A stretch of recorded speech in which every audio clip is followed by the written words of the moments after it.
John Fredericks, America's Godzilla of Truth. He's popular and proficient in picking politics with prophetic precision.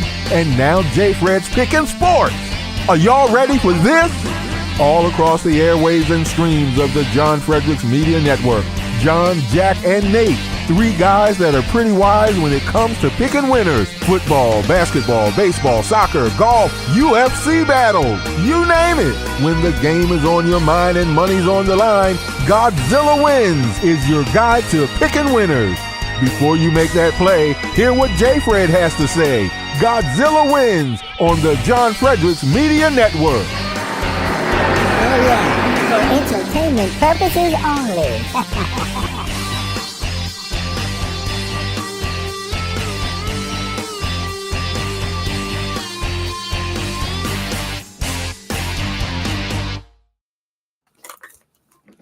Good morning, everyone, and welcome to the Godzilla Wins Saturday Pick Show. Whoa! I am your host, Jack Fredericks. I am here with my father, the Godzilla of Truth, who I did not think was going to be here today. So that took me by surprise. John Fredericks is here. I've got senior editor for GodzillaWins.com, Dan Angel, and senior editor for GodzillaWins.com, Nate Perry, with me as well. We've got a pretty fun show for you this morning. We're going to do a ton of college baseball, here in the first hour. Probably the only sports show in the history of sports that's done this much college baseball. I'm pretty sure I can make that prediction right now, or that claim. But we're going to do a bunch of it. It's an exciting time for the Godzilla Wins brand here with West Virginia and the Super Regionals and everything else. So we'll talk a lot about that. And then in that second hour, we'll do some sports around the world type of stuff here. NHL playoffs is about to start. We got Edmonton going up against Florida, an amazing offensive team against one of the best defensive teams in the NHL. Then we'll do a little NBA playoffs as well. Celtics took game one, so that'll be fun. And then maybe a little WNBA, just some different topics there at the second hour. But the first hour, all college baseball. So should be a lot of fun here. Joined, of course, with my panel as always. As a reminder, if you are interested, please go to GodzillaWins.com for all of your sports predictions and analysis. Right now we have a bunch of stuff up on the site, so please go check it out. Check out the Godzilla Wins Daily Picks feature where all of our writers put in their daily picks for the day, including my father, John Fredericks, who always puts in his daily picks and does a terrific job with keeping up with that, as well as winning, which he's been doing a ton of over the course of the last couple months. Also, shout out to Dan Angel and his incredible article on West Virginia baseball and how they got to the Super Regionals. First time they've ever been to the Super Regionals, and the first time Randy Mazey's ever been in the Super Regionals. So interesting article as well. You can go to GodzillaWins.com and find all of that. GodzillaWins.com and all of its subsidiaries are for entertainment purposes only. If you have a gambling problem, call 1-800-GAMBLER, 1-800-426-2537 in Colorado, Illinois, Indiana, Louisiana, Maryland, Michigan, Nebraska, Ohio, Pennsylvania, Tennessee, Virginia, West Virginia, Wyoming. Call 800-327-5050. Visit gamblinghelpline-ma.org. In Massachusetts, call 877-G-HOPE-NY or text HOPE-NY to 467-369 in New York. Call 1-800-NEXT-STEP in Arizona, 1-800-522-4700 in Kansas, New Hampshire, 888-789-7777. Visit ccpg.org in Connecticut, 1-800-BETS-OFF in Iowa, or visit opgr.org in Oregon. We are about to start the show here, but before we do that, Dad, so happy to see you. Glad that you were able to join us. Since you're here, Dad, why don't you tell us a little bit about how you get all that amazing sleep with Healthy Cells REM sleep? I tell you what, I've had one of those weeks, you get where you just travel. I don't even know when I started. I think Sunday or Monday. I can't even tell you where I've been. But I was in New York City. I was on Long Island. I was in Washington, D.C. I'm now here in Hershey, Pennsylvania for the Pennsylvania Trump delegate meeting where I'm running for platform committee chair. So it's been quite the week, but you can't do this without sleep and you can't do it without REM sleep. And I got to tell you guys, I don't know what you're doing with your life, but you got to get sleep, and you got to fall asleep immediately, and then you got to get in that deep sleep. And I get about 6.5 hours a night. I think one night I got 7. I thought I died and went to heaven. So look, just go to healthycell.com/Godzilla, healthycell.com/Godzilla. Get your REM sleep. You're going to get 20% off your first order. It doesn't take a month. It doesn't take a week. It doesn't take 14 days. It takes 15 minutes. So you pop that thing and you down it, and you're going to get a great night's sleep. And it's really going to change your attitude on a lot of things in life when you get that sleep. I, got in last night, got the bus here. We set up, took my bus driver, Larry, and I went to dinner, went to bed, popped that thing out, popped up at 6 a.m. and I'm ready to go. So get your REM sleep. It's going to change your life, and it's all natural. So it's not addictive or anything like that, which is the beauty of it. Everything is natural. healthycell.com/Godzilla, promo code Godzilla, 20% off the REM sleep. And you're good to go. Thanks. Love that live read as always. Always bringing the energy there. I love your new haircut. You look fantastic. Yeah. You look 5, 6, 7 years younger. And boy, you're such a good looking guy, man. But one thing I love about One thing I love about being on live radio is discussing appearances. You look fantastic. Yeah, because because you got the same cut. You got the same cut I do. Right. Yeah. Yeah, that's why it looks good. That's what I'm saying, Nate. Doesn't it look good on him, Nate? You know Jack for 20 years. Doesn't he look great with that haircut? Come on, Nate. Yeah. See? Nate agrees. Okay. You want to be the host? No, I just love your new haircut. I'm just amazed that in this hour of college baseball, we have time to spend 90 seconds on Jack's hair. Yeah, always. Because he's my son and I love him. Yes, that's correct. Go ahead. Yeah. This has been a lot of fun so far. We're starting on my haircut. Let's get to the weekly obsessions here. That's the one thing that we are excited about for this week. We're going to hold off on West Virginia baseball. So if that's your weekly obsession, find a new one because we're going to talk about that here in a minute. We'll start with Dan. Dan's always locked into sports. So Dan, what's been your weekly obsession this week? I mean, since I won't be here to talk about hockey, I'm going to make it that. This is going to be really interesting to see these contrasting styles between Edmonton and Florida, and it'll also be very interesting to see how much things have changed between the first time these teams met this year, because Florida crushed Edmonton both times in the regular season, but the Oilers have since changed coaches, and they seem to be much more locked in, more mature than they were at that point in the season. So it'll be very interesting to see which style comes out on top. God, they score a lot of goals. I mean, Florida just sucks you in. Yeah, they do. I mean, and we'll talk about this at the top of the hour. Yeah, you guys will. I'll be on I-10.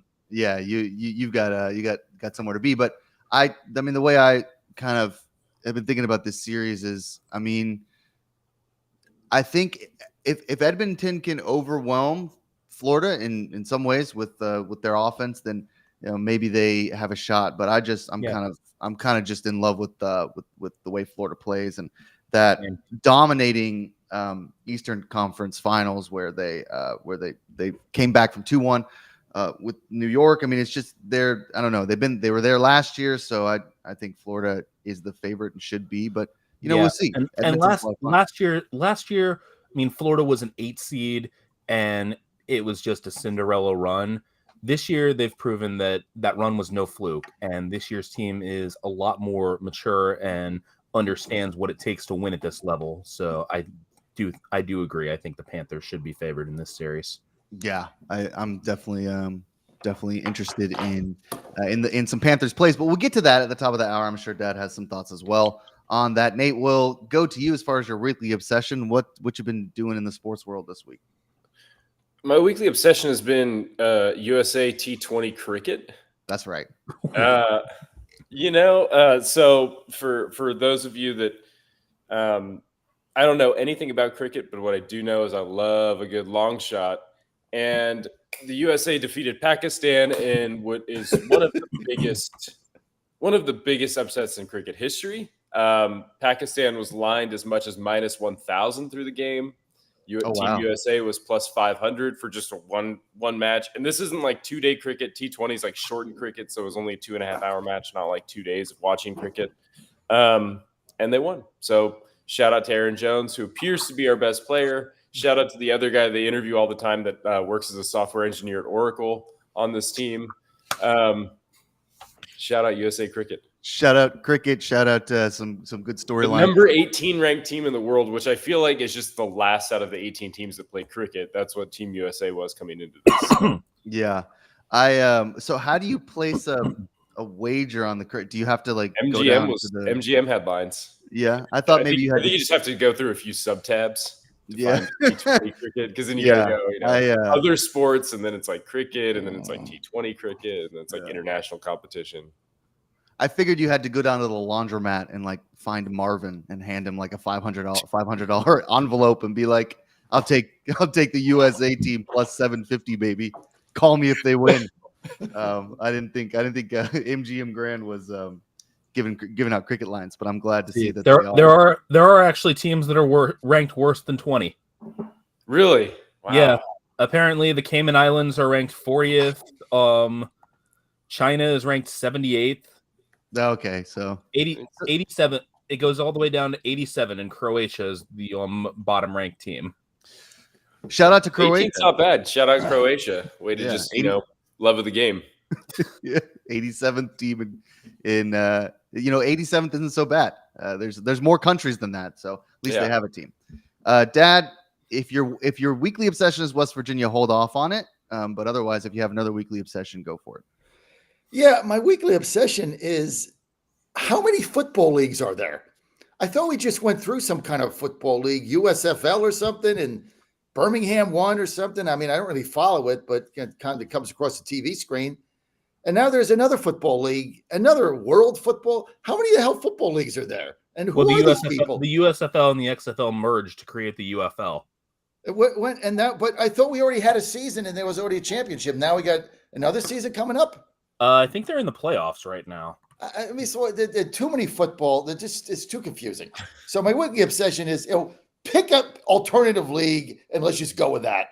And so why have three? Now I understand they're starting another women's basketball league, right? I read that the other day. Well, that's a 3-on-3 league, I think. I mean, I can't even figure out the league now. So here's my final obsession. Okay, Caitlin Clark and the WNBA. If you're going to take women's basketball seriously, and I think we should, we got to take it seriously. Then we got to take it seriously, and we got to be able to criticize or compliment or evaluate plays, players, coaches, games. And so what's going on right now in the WNBA is people are very reluctant to say anything one way or the other. They want to be politically correct. I don't know what it is, but if you want to play professional basketball and you want to be taken seriously as a league, and I think they should, then you got to be able to have writers and commentators that are going to be able to evaluate and give their opinions on these games, just like we're going to give our opinion on the West Virginia debacle last night. I mean, these are college players. You got to give your commentary. And I think people are holding back. And if you look at that flagrant foul against Caitlin Clark the other day, where she got just knocked down, trying to come off a screen on an inbound pass. I mean, that was an assault as far as I'm concerned. And, we're dancing around the issues here. And look, without Caitlin Clark, WNBA is not where it is today. But I think if we're going to take this league seriously, then we got to have serious coverage of it, which means you got to criticize players regardless of what their gender happens to be.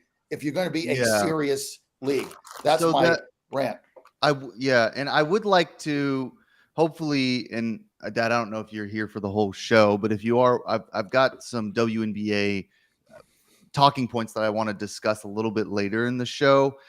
So I won't go into kind of my full view, but I think that you are correct in that Caitlin Clark. What's funny about Caitlin Clark is the way the media treats her. If I were a WNBA player, I would also be annoyed. I think it's not her fault. It's just like the way the media treats her. But at the same time, her games average 1.1 million viewers. Indiana Fever is 3-9. They suck. They won, I think, last night, but they're not that good. And they average 1.1 million viewers a game. The rest of the WNBA averages 400,000 viewers per game. I'm hoping, the rising tide lifts all boats. I think like I watch the Aces play a lot. I like Vegas. I like that team. They're fun to watch. The Sparks are kind of fun to watch. The Liberty. I mean, there's like the Connecticut's on. There's tons of teams that are like really fun to watch and are very good. And I hope that that gap between 1.1 million and 400,000 kind of closes. But it's hard to argue with the fact that she is a phenomenon. I mean, she draws so much attention in ways that we've never seen this in the WNBA. And so I do have some talking points on kind of the flagrant foul and the Angel Reese stuff. And I think we can get into that a little bit later in the show because we have time to do that. But I think that you're right that, this is, I mean, we're going to be talking about the WNBA now as sports commentators, I think from now to, I hope forever. And most of that is because of the enigma that is Caitlin Clark. And I think that is totally fine. So we'll talk about that a little bit later. We want to get into West Virginia right now. Before we do that, I want to talk a little bit about, I believe the product I want to talk about is Newfound Thread. That's right. So we're going to do a little Newfound Thread here, Dad. This is my favorite product to talk about. I love talking about Newfound Thread because I wear these pants all the time, even in the heat of the summer when it's 100 degrees outside and I'm walking around in Mississippi and it's humid. We're all in the South except for you, Dad. Nate's down there in Texas. It's humid there. Dan's in Florida. It's hot there. But look, Newfound Thread, not only are they the most comfortable pants, they're breathable. And they don't make you sweat a bunch. Now, they are a little pricey, but they look amazing. I mean, they look incredible. Incredible clothes cost a little bit of money. And the way to save on that money is to go to newfoundthread.com, put in the promo code Godzilla. I believe that's the promo code. Yes, Godzilla. What is it? Is it 10% off? 20% off of those pants. And I'm telling you, you won't be disappointed. You got Father's Day coming up. I urge you, if you don't like your dad's style, send him some Newfound Thread pants, the 5-pocket pants with the cloth in the pockets that can clean your glasses. These are incredible pants. They look great. They are extremely comfortable. They fit well. Go to newfoundthread.com. That's newfoundthread.com. Put in the promo code Godzilla. Get 20% off of your pants. These are some of my favorite pants. I wear them all the time. I got 4 pairs of pants. Like that's all I have. That's all I own. And it's not enough, but House. Yeah. I mean, I've got like slacks, like I have like work pants like that are wool or whatever, but I don't wear those in the summer. So I have 5 pairs of walking around pants, I guess is the best way to put it. Pants you put on, you go to the store, you're walking around in them, not pants for work, but I got 4 pants and 3 of them are Newfound Thread because they're so amazing. So go to Newfound Thread. Did someone say Father's Day? Yeah, I sent you a big birthday gift, so I'm sitting Father's Day out, I think, is what I decided. I think I'm on the bench for Father's Day. Maybe I'll send you a little something, but I went pretty hard on your birthday, which was only a couple months ago, and I'm not. I need a new Astro hat. I'll send you the size. Okay, great. I'm glad you're picking out your Father's Day gift on live radio. So perfect. Go ahead and just send me that, and we'll get all that taken care of. I'll send it to my secretary, and she'll mail you the hat. We're gonna bring in Vince Mayoko here to talk a little college baseball with us. New guest. Vince is has been a head baseball coach in the California JUCO system since 1993. He coached at the College of I'm not going to be able to pronounce that. Vince, what is it? That is College of the Siskiyous. Okay, College of the Siskiyous. Yeah, I could have got there, but I don't know. College of the Siskiyous for 6 years and has been the head coach at Taft College near Bakersfield since 2004. He was voted California Community College Coach of the Year 2017. Vince, welcome to the show. Thanks for having me, guys. Appreciate it. Look, we're going to talk a little college baseball here, Vince, and we'll get to some big stories around the league. But we're going to start with West Virginia, Dad. We'll start with you as well. And you have your article, which we'll talk about kind of. Actually, let's do that before we recap the game. Just for a time issue, I guess, linear, a temporal issue here. Dan, so we'll talk about. What does that word mean? What do you say, temporal? What does that mean? It's just like, okay, so I don't like, we can recap the game, but then I can't go back to Dan and be like, well, how'd they get to the super regional? That doesn't make any sense. So let's just talk about how they got here, Dan, and then we'll talk about the game last Temporal. night, which was kind of interesting. Yeah, temporal. Hashtag temporal. Dan, how did West Virginia get to the Super Regionals, and why is this such an interesting story if you don't have a family member who plays on the West Virginia Mountaineers, which Dad and I do? So West Virginia's story kind of starts with West Virginia's move to the Big 12, because this was a program that was kind of middling in the Big East for on the longest time, and the Northeast is not exactly a baseball hotbed. I mean, Connecticut is trying to say otherwise, but for the most part, there's a reason that the Big East, the Big Ten are excellent in basketball and kind of afterthoughts in baseball. And it's because the weather up there isn't all that great. The facilities are nowhere near what they are in the South. So West Virginia moves to the Big 12, and baseball's taken pretty seriously in the Big 12. It's not quite at the level of the SEC or the ACC, but the facilities at like Texas, Oklahoma State are pretty excellent. And West Virginia's field was barely high school standard. So the Mountaineers basically had a choice to make. They could either try and compete with what they had, which wasn't a lot, take the route of Iowa State and just not even bother in baseball, or go all in, invest in the program, and try and build to that level.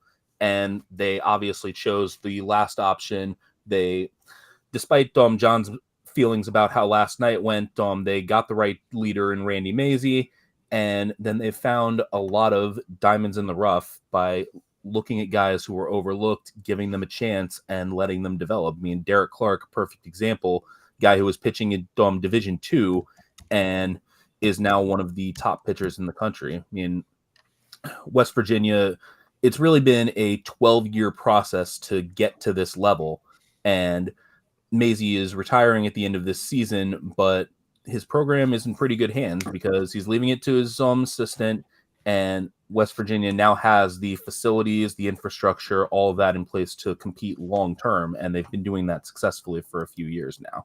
And they have a good core that will return. I mean, Yeah. obviously JJ Weatherholt is going to the draft, and some of these other guys will graduate. But I mean, Dad, this is a fairly young team. Now let's talk about the game last night, because this is why we love college baseball. We'll get Vince here in the mix as well for some of the recap from last night's game. But this is why college baseball is so much fun, and the Super Regionals are fun, right? So West Virginia loses last night 8-6. They're up 6-5 in the ninth inning. They got 2 outs to go, I believe. Maybe no, all 3 outs. And Derek Clark, who pitched like 130 pitches, 144 pitches, gives up a bomb to tie it. UNC did this on Monday. They did the same thing on Monday to LSU. They tie it up, and then They did to Long Island the first night. Yeah, this is, I mean, it's crazy kind of what UNC's been able to do. And then so Mazey brings in Aiden Major, and he gives up a 2-run home run to Vance Honeycutt, who, by the way, other than having the most incredible baseball name I've heard in a long time, is their best hitter. So he gives up a bomb and walk off. UNC wins. Dad, what are your feelings as a West Virginia fan? How do you process this game? Well, I'm going to give you my perspective as a fan, not a parent. I mean, this is a sports show, and I just said if you're, covering the WNBA, you have to cover the WNBA. So I thought it was Mazey's worst moment as an on-field commander. I mean, as much as I love Derek Clark and a gutsy game as he pitched, I wouldn't have put him in the 8th inning, but he did, and he gave up a homer. So now it's 6-5. He's thrown 130 pitches. He had just pitched on, I guess, Saturday or Sunday or something, a couple innings. And he pitched 130 pitches before that. And now he's going to face this lineup for the 6th time. Anybody that follows baseball, you give me a pitcher, and I've seen him now going on the 6th time in the same day. I mean, I know what he throws. I mean, they've all got videos. They're all watching everything. You're trying to get the lineup through the 6th time. You've got fresh arms in the bullpen. So I would have never brought him out there. I guess he gambled. He figured, I'm just going to, ride this thing. But when you're throwing 150 pitches and you're facing a lineup like that for the 6th time, the odds just don't favor you. If you believe in math and you believe in numbers and you believe in analytics, I guess he just had a gut feeling that somehow DC would get through it. No blame here on DC. I'm sure he wanted to stay in. I know him personally. He's the most gutsy a kid you can ever ever imagine. He's a tough competitor. He's got a great future in baseball, but I didn't like the move, and it came back to bite him. I didn't like bringing Aiden Major in. That he's a starter. His arm is hurt. He's getting Tommy John surgery. Everybody knows he can't throw a slider. You're going to wait on that fastball. So I didn't see that either. Not when you've got Carson Estridge, who has been our closer, sitting there warmed up in the bullpen. Plus you got, I'm not going to mention other people, but you got three other people in there who can get outs. And also the message is sent, and ESPN said it last night. So I'm not being critical. I'm just giving you my observation. ESPN said it. Obviously, Coach Mazey has no confidence in his bullpen. Now he's going to have to turn to that bullpen tonight or Sunday, hopefully if they get there. And that's the message it sends. And so those guys are sitting in the bullpen wondering, well, we got us here. Our bullpen has bailed us out for 60 games this season. We won 40 games with this bullpen. And now all of a sudden in the last minute, I'm not going to trust any of them. And I'm going to put a starter. So, that's my analysis. Look, hindsight is 2020. If DC got to 3 outs, Mazey's a hero. Hindsight is always 2020. Well, yeah. So, I mean, I don't really understand the Estridge thing, but Vince, what I want to ask you about has to do more with Derek Clark's pitch count, 144 pitches. Like, if you're not used to watching college baseball, like you're tuning into the super regional stuff like this, but you watch a lot of MLB, guys don't throw 140 pitches ever. So as a college coach, is this something that you see in college a lot? Do guys just push their starters a little bit longer? The season's shorter, the guys are younger, etc. Like, is this something that's normal to see a starter throw 140 pitches in college at any level? Or is this really an indictment on West Virginia's bullpen? I was shocked when I saw his pitch count get north of 100 and kept running him out there. I tell my players, especially my pitchers that I recruit, hey, I don't want to be known as a coach where good arms come to die. I want to be able to, because as much as I want to win or my program wants to win, it's about moving our guys on to the next level. And I don't know what Derek Clark's future is in pro baseball. I mean, he doesn't match the typical pro body. He's not tall and angular and throwing downhill and all that. He's a smaller stature guy, but I have to imagine he's still going to get an opportunity to play pro baseball of some level. And John hit the nail on the head. I mean, in game one, I mean, if it's game 3 of the series and you're in desperation mode, that's one thing, but it's game 1 of a series. And as much as you want to win game 1, you don't want to damage yourself for game 2 and a possible game 3 by sending these messages out by not trusting your bullpen or running our starter out in the 9th inning with 144 pitches under his belt. So, I mean, I'm not here to second guess the coach of West Virginia, but to be quite honest, if that's my situation, Derek Clark probably completes the 7th inning, and it's a bullpen game from there on in. And it's not the first time Derek Clark has thrown over 100 pitches. He does it all the time. And maybe that is a conversation, that Maze, like Vince says, that Mazey's having with Derek Clark, saying, hey, listen, Derek's like, I understand pros, who knows, I'm smaller, whatever, but he's going to play in the minor leagues, I would imagine. I mean, he's had an amazing season. Someone's going to pick him up, whether he's drafted or not. I'm just sort of shocked at the fact that there was no real action in the pen in a game where, West Virginia had a ton of momentum, and that team is hitting right now. So Nate, I'm still kind of just perplexed at why push him that far? Why bring him out in the 9th inning?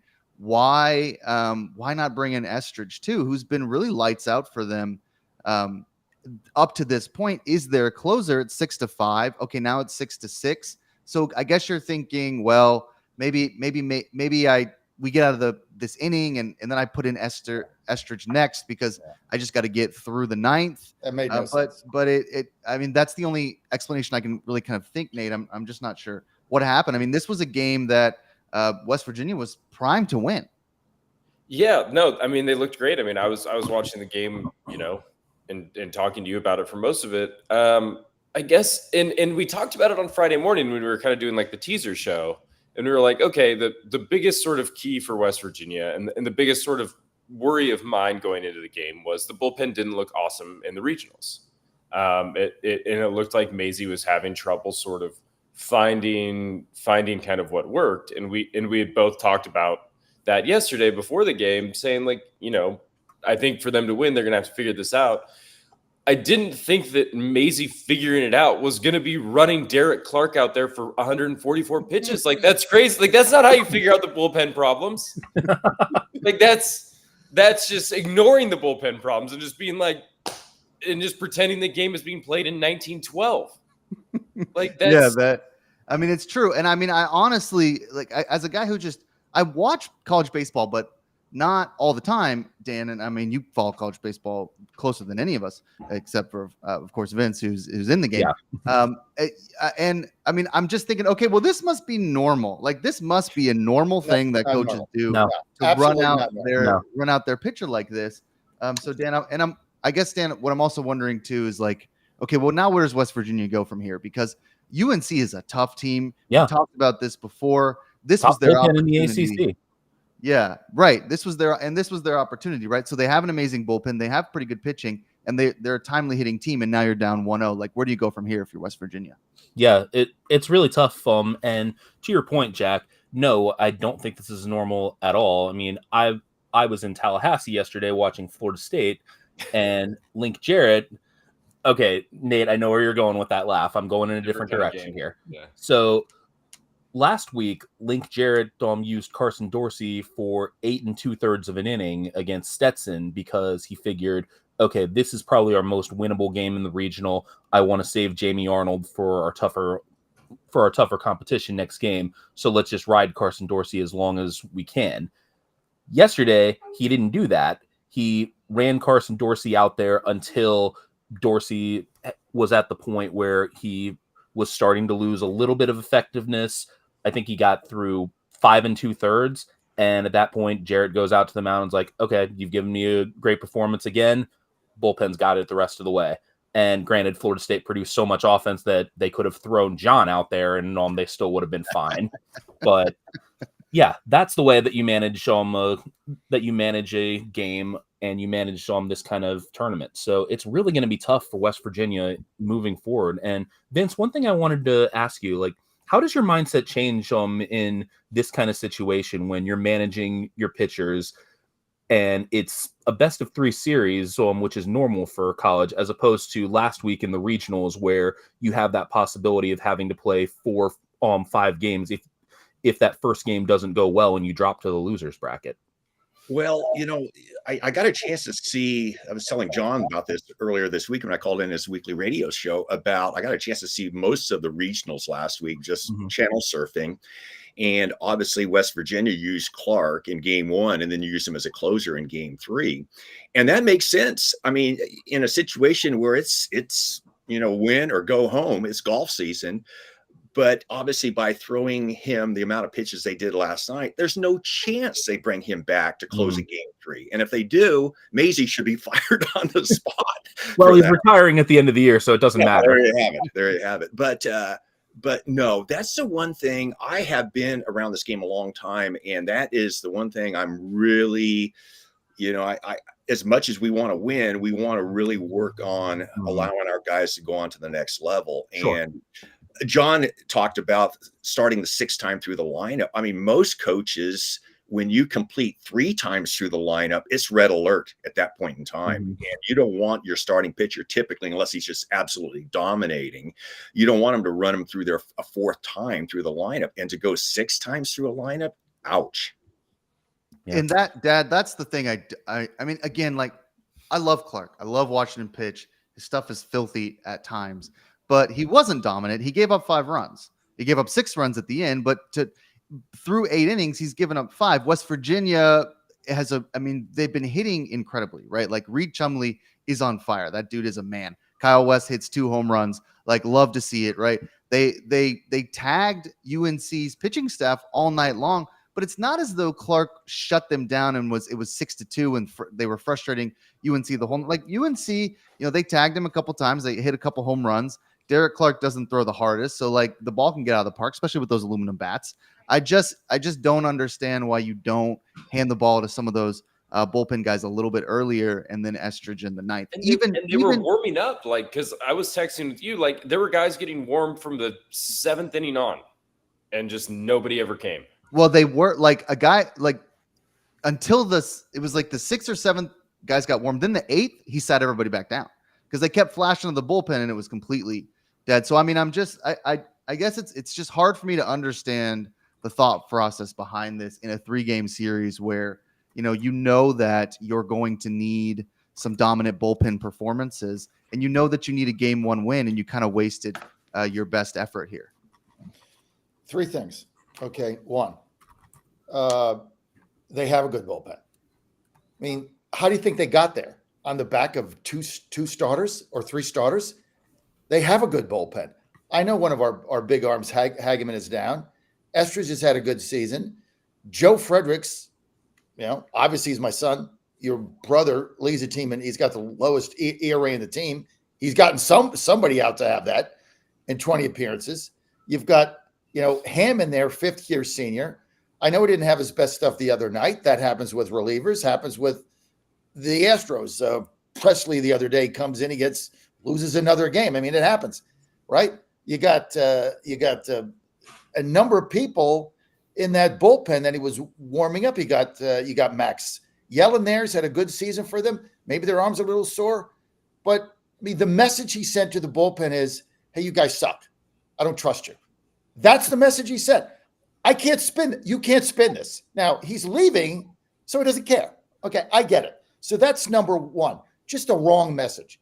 Number 2, I'm going to tell you as a parent, Vince, if that was my son and he's thrown 150 pitches and I'm hoping that he gets a shot getting drafted, I'm beside myself. I mean, it's one thing to throw 100 pitches, 107 pitches, 108 pitches, 115 pitches. You're going out there throwing 150 pitches? The hell does that? I mean, now unless you're throwing a perfect game, I think. Yeah. You can't throw 150 pitch perfect game unless guys are fouling off like 10 pitches in at bat. If you're throwing a knuckleball and you're Wilbur Wood, maybe you can do that when he started 2 games of a doubleheader against the Yankees. A Wilbur Wood reference. Ago.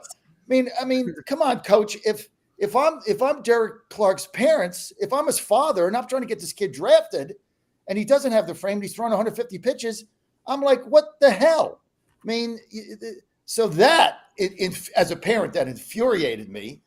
Doesn't have anything to do with my own player, but I didn't think it was the right thing to do. And the final thing is, then you put in Aiden Major, who's had a great season for us.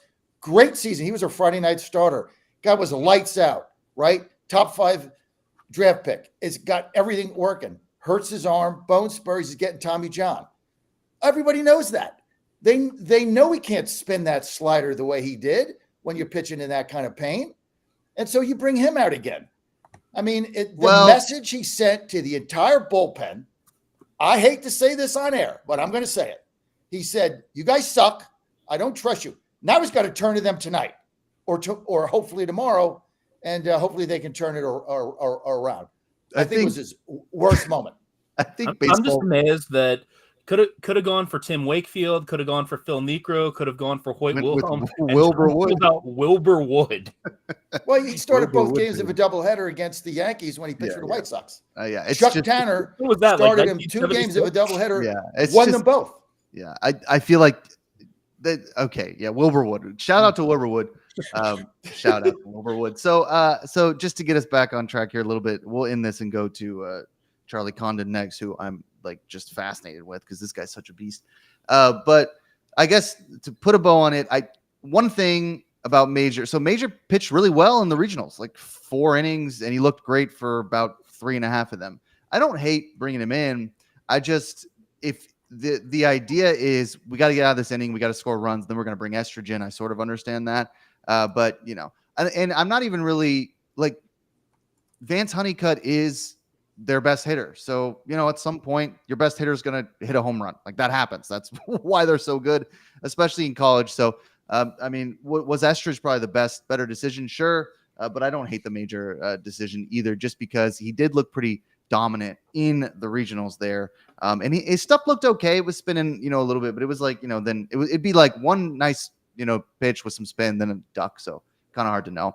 Before we get to UGA and Charlie Condon, which I'm glad we have Vince here for that as well, because that'll be a good perspective. Let's talk a little bit about Beard Vet coffee, which is my favorite coffee to drink, Dad, of any coffee in the history of coffee. I've never had coffee like Beard Vet because it's so incredible. You go to beardvet.com. That's beardvet.com. You pick up your coffee. You can get the K-cups. You can get the fine ground, the whole bean. You can do whatever you need with the Beard Vet there. You can get your beard tinctures and a comb, or however you take care of your beard if you have a beard. You can do that there as well. Love Beard Vet coffee and love all of their incredible, amazing products there. I drink it all the time. You just go to beardvet.com, pick up whatever you need in your coffee. They got all sorts of flavors. If you like the flavored stuff, if you just want black, that's fine too. Just house blend, whatever it's called. Beardvet.com, got the K-cups, got the fine ground, got the whole bean. Put in that promo code Godzilla, get yourself 10% off. Again, Father's Day. Dads like coffee just like everybody else. Great little Father's Day gift for you there. So, did someone say Father's Day? Yeah. There, I'll get you some Beard Vet. There you go. Like I said, I'm sitting Father's Day out, so I'll give you a call. Okay, so let's talk a little bit about UGA's Charlie Condon, because I think I just love this story, Dan. And we'll bring you in here, then we'll bring Vincent, because as a college coach, I kind of want his perspective as well. So you've got this kid who is hitting, like, he could be the number one pick in the draft, although there are some other guys who might go number one. He's hitting, I don't know, 450 on the season. He's got his slugging percentage is almost the best like ever in the history of college. He's got something like 36 home runs, breaking all these records. And what's interesting about him, Charlie Condon, is one, UGA is not known to be really a baseball school. So they're good this year. One of the reasons is because they have this amazing hitter. He was overlooked by everyone. I mean, he tried to walk on to Tennessee, I believe, and wasn't successful. So his grades are good enough. He gets into UGA on just a regular scholarship, like an academic scholarship. And the UGA coach, who's now been replaced by, I believe, Wes Johnson, the old UGA coach, says, okay, we'll give him a shot. We'll redshirt him, put on a bunch of muscle, and we'll see what happens next year. Well, he puts on 20 pounds of muscle, and then all of a sudden he starts hitting just bomb after bomb, and just has become one of the best hitters in college baseball, and will be, they say, fast track to the pros. Should be much like Paul Skeens. So Dan, you cover the sport, just tell our listeners a little bit, and then we'll get to Vince for the coach's perspective, just how special a player someone like Charlie Condon is, and how monumental he's been for the UGA Bulldogs in their run. Tonight, I believe they play NC State. That's right. They play NC State. So go ahead, Dan. Yeah. So, the best parallel for what Charlie Condon is doing is David Robinson back in the 1980s, because David Robinson, coming out of high school, nobody thought he would be much of anything. He didn't even think of himself as a basketball prospect.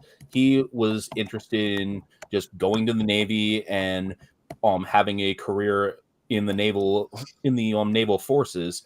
And then he grows 6 inches between his freshman and sophomore year, and suddenly is an NBA prospect.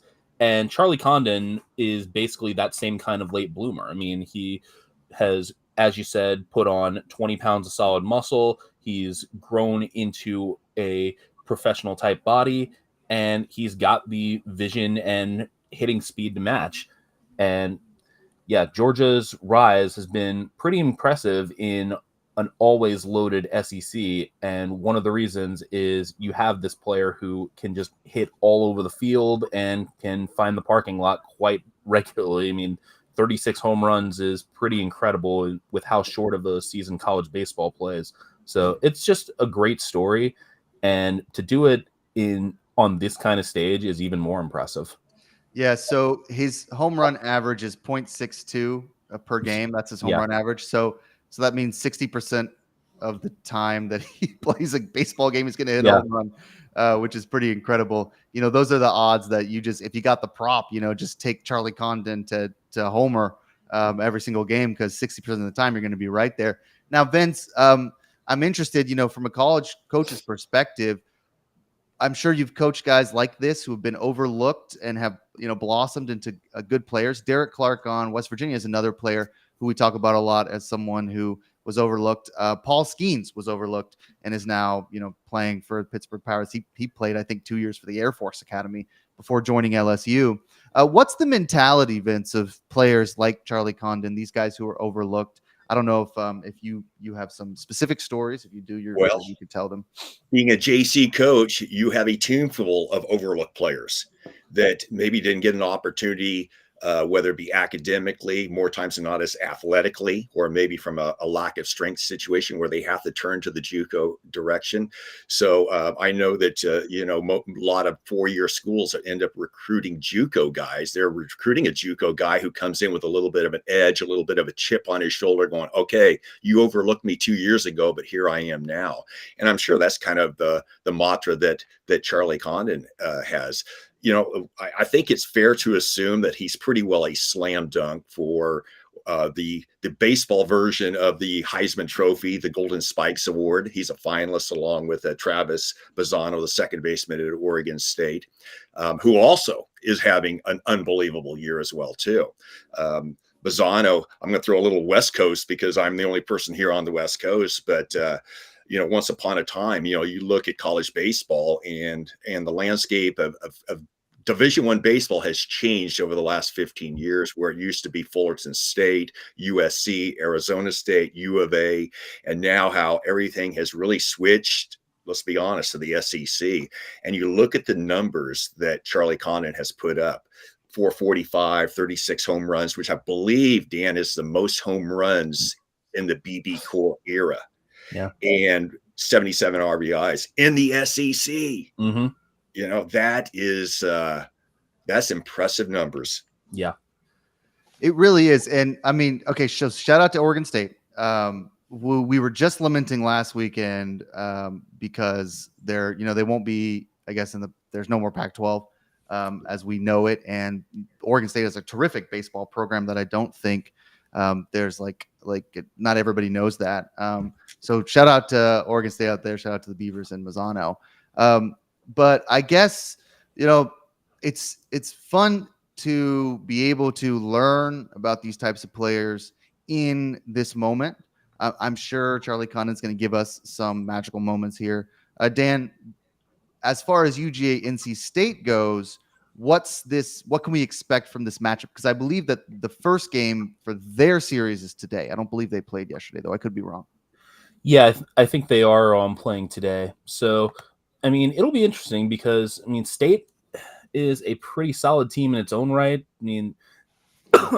I saw them play against Florida State, and there's a good amount of power in that lineup. And this NC State team actually beat Jamie Arnold when they came down to Tallahassee. And anyone who's seen Jamie Arnold pitch knows that's a pretty tough thing to do right now. So this is a very even matchup. A lot will depend on Condon and how State decides to pitch him. If Condon gets his opportunities, that's going to make a big difference for Georgia. I really don't know which way that's going to go. That one feels like one of the biggest coin flips in the Super Regional to me. Vince, if you're NC State, like you're the coach of NC State, and you have a guy like Condon that you have to, face 3 or 4 times, do you just pitch around him every single time? Do you walk him, or do you just tell your guys, hey, go after him? We're trying to win we're trying to get to Omaha. Well, game 1 last week in the regionals, the Georgia played Army, and I believe in Condon's first at bat, he hit a home run, and Army did not give him another pitch the rest of the game. And you know what? Army came close to knocking off Georgia last week in the first round. You could make the argument they should have beat Georgia. So that's what you do. He's the guy you circle, and do not let Charlie Condon beat you. Yeah, I think the .62 home run rate is, if you played a full major league season, that's 100 home runs. That's yeah, yeah, right. Yeah. I And mean, doing it in the best conference in America. Right. yeah, right. With some of the best pitching. I mean, he's 6'5". He's gigantic. He's like Vince said, he's got that frame. There's the guy at Florida. I always forget his name. Jack Caglione. Yeah, Caglione. Also, a big home run hitter. Also a guy who gets walked a lot. Yeah, And absolutely. also a two-way guy too. Yeah. Yeah, he that's can right. pitch. Yeah. I forgot he's a two-way guy. And Florida will be matching up against Clemson. So we got a lot of college baseball today. I mean, if you like college baseball, you got to be excited. Florida State at UConn. Florida State beat up UConn yesterday, 24-4.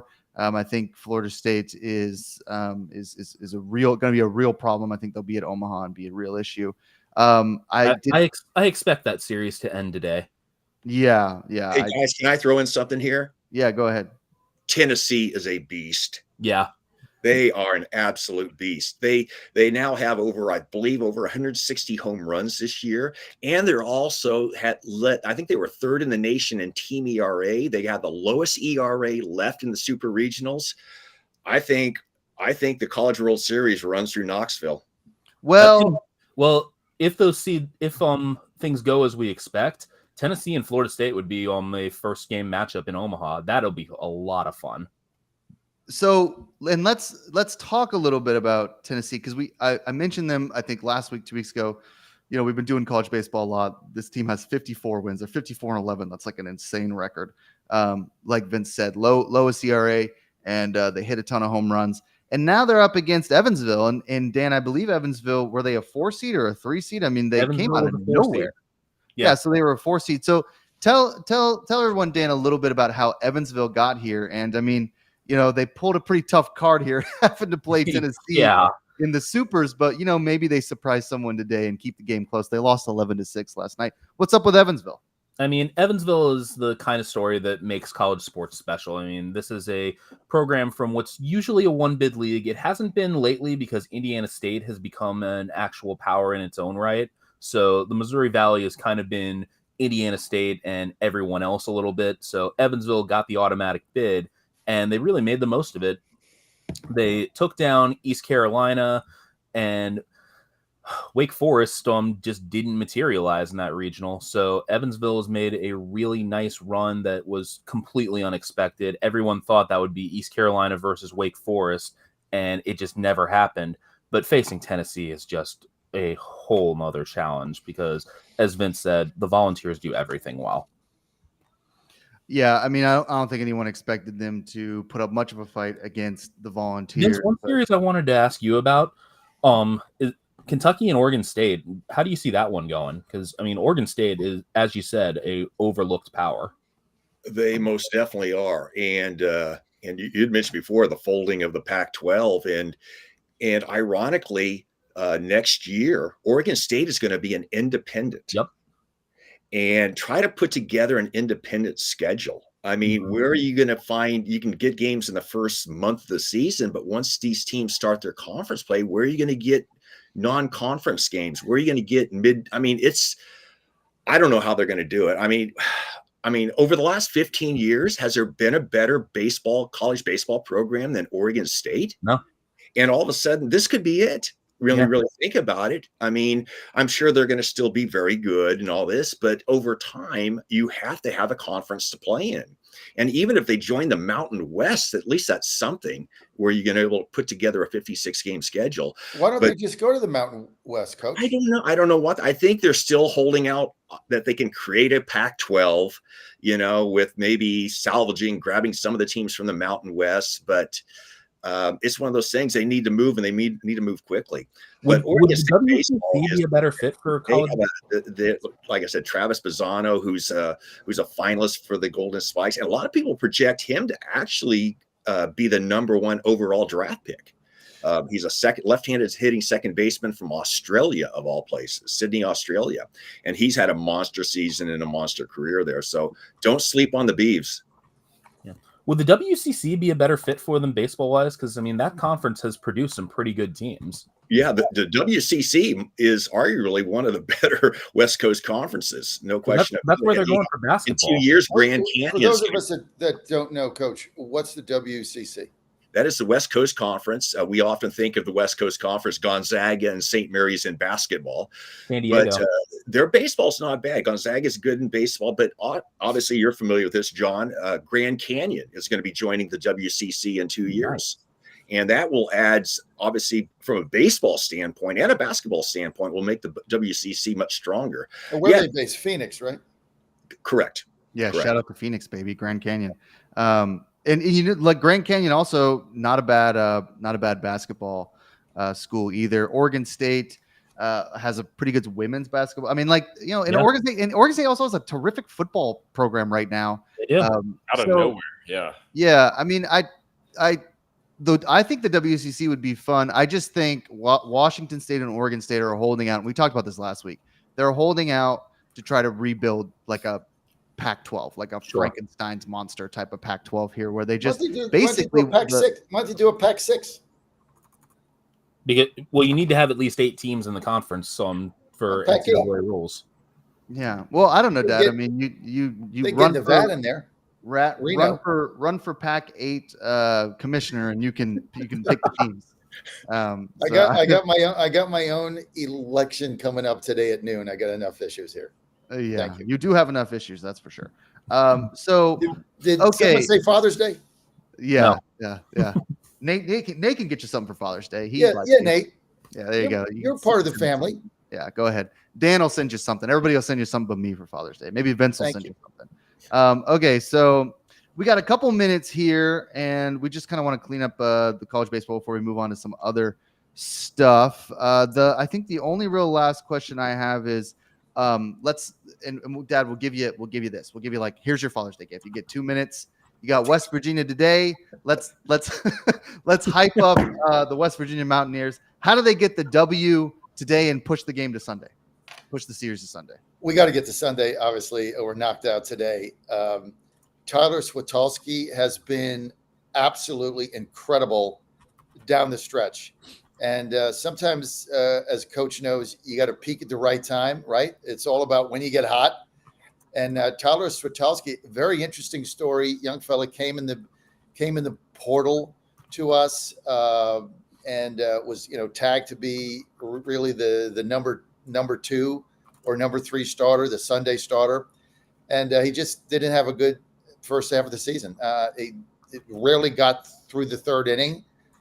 Then he lost his spot in the rotation. He got a Maisie's doghouse, and he didn't get a lot of action. Then he was coming in a relief once in a while when games are a little bit out of hand. Then he worked himself back in. He got a start. He did good. He capitalized on that. Now he's had, I think, 4 solid starts in a row. And watching him, because I'm in all the games. Obviously, I'm not there this week. I'm in Pennsylvania. Anna's mom is there. But watching him, I mean, his stuff is getting better. His velo is there. His fastball's moving. He's getting ahead of hitters. And so, he can beat any college team on any given day. So I think he's got to go out today. They need a good 6 or 7 innings out of him. Coach Maisie's got to turn to his bullpen at some point in this game. And the bullpen has been maligned on ESPN, but I go to every game. The bullpen got him here, okay? They closed out a bunch of games.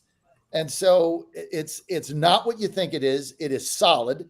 He's got to turn to them. And I think if they can somehow steal this game, look, we're going to be a huge underdog Sunday, but you got to get there. Let's just get the Sunday, and then we'll figure it out. So, we got to bank on Switolski today, and he can beat any team on any given day. And this team can hit, so we can score 7-8 runs again today.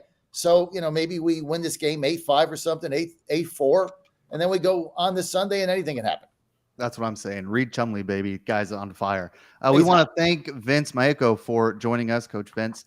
Thanks so much, Coach. It was really a lot of fun. Hope to have you back pretty soon. We are at the top of the hour going to be discussing the NHL. We got the NHL playoffs, baby. A little NBA, maybe a little WNBA, and then a little fun segment at the very end of the show to end the week. Want to thank Vince once again for joining us. And also, Dan, we know you got to go, so we'll see you next week. Thanks, Dan.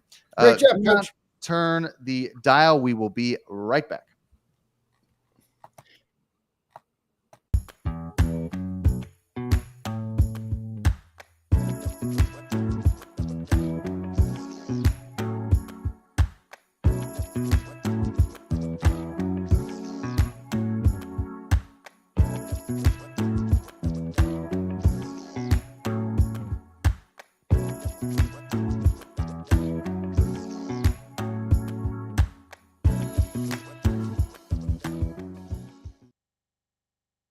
listening to Godzilla Wins on the John Fredericks Media Network. For a deeper dive without the jive, visit the website of winners, GodzillaWins.com. Let's get back to the show with the guys in the know, John, Jack, and Nate. It's Godzilla Wins on the John Fredericks Media Network.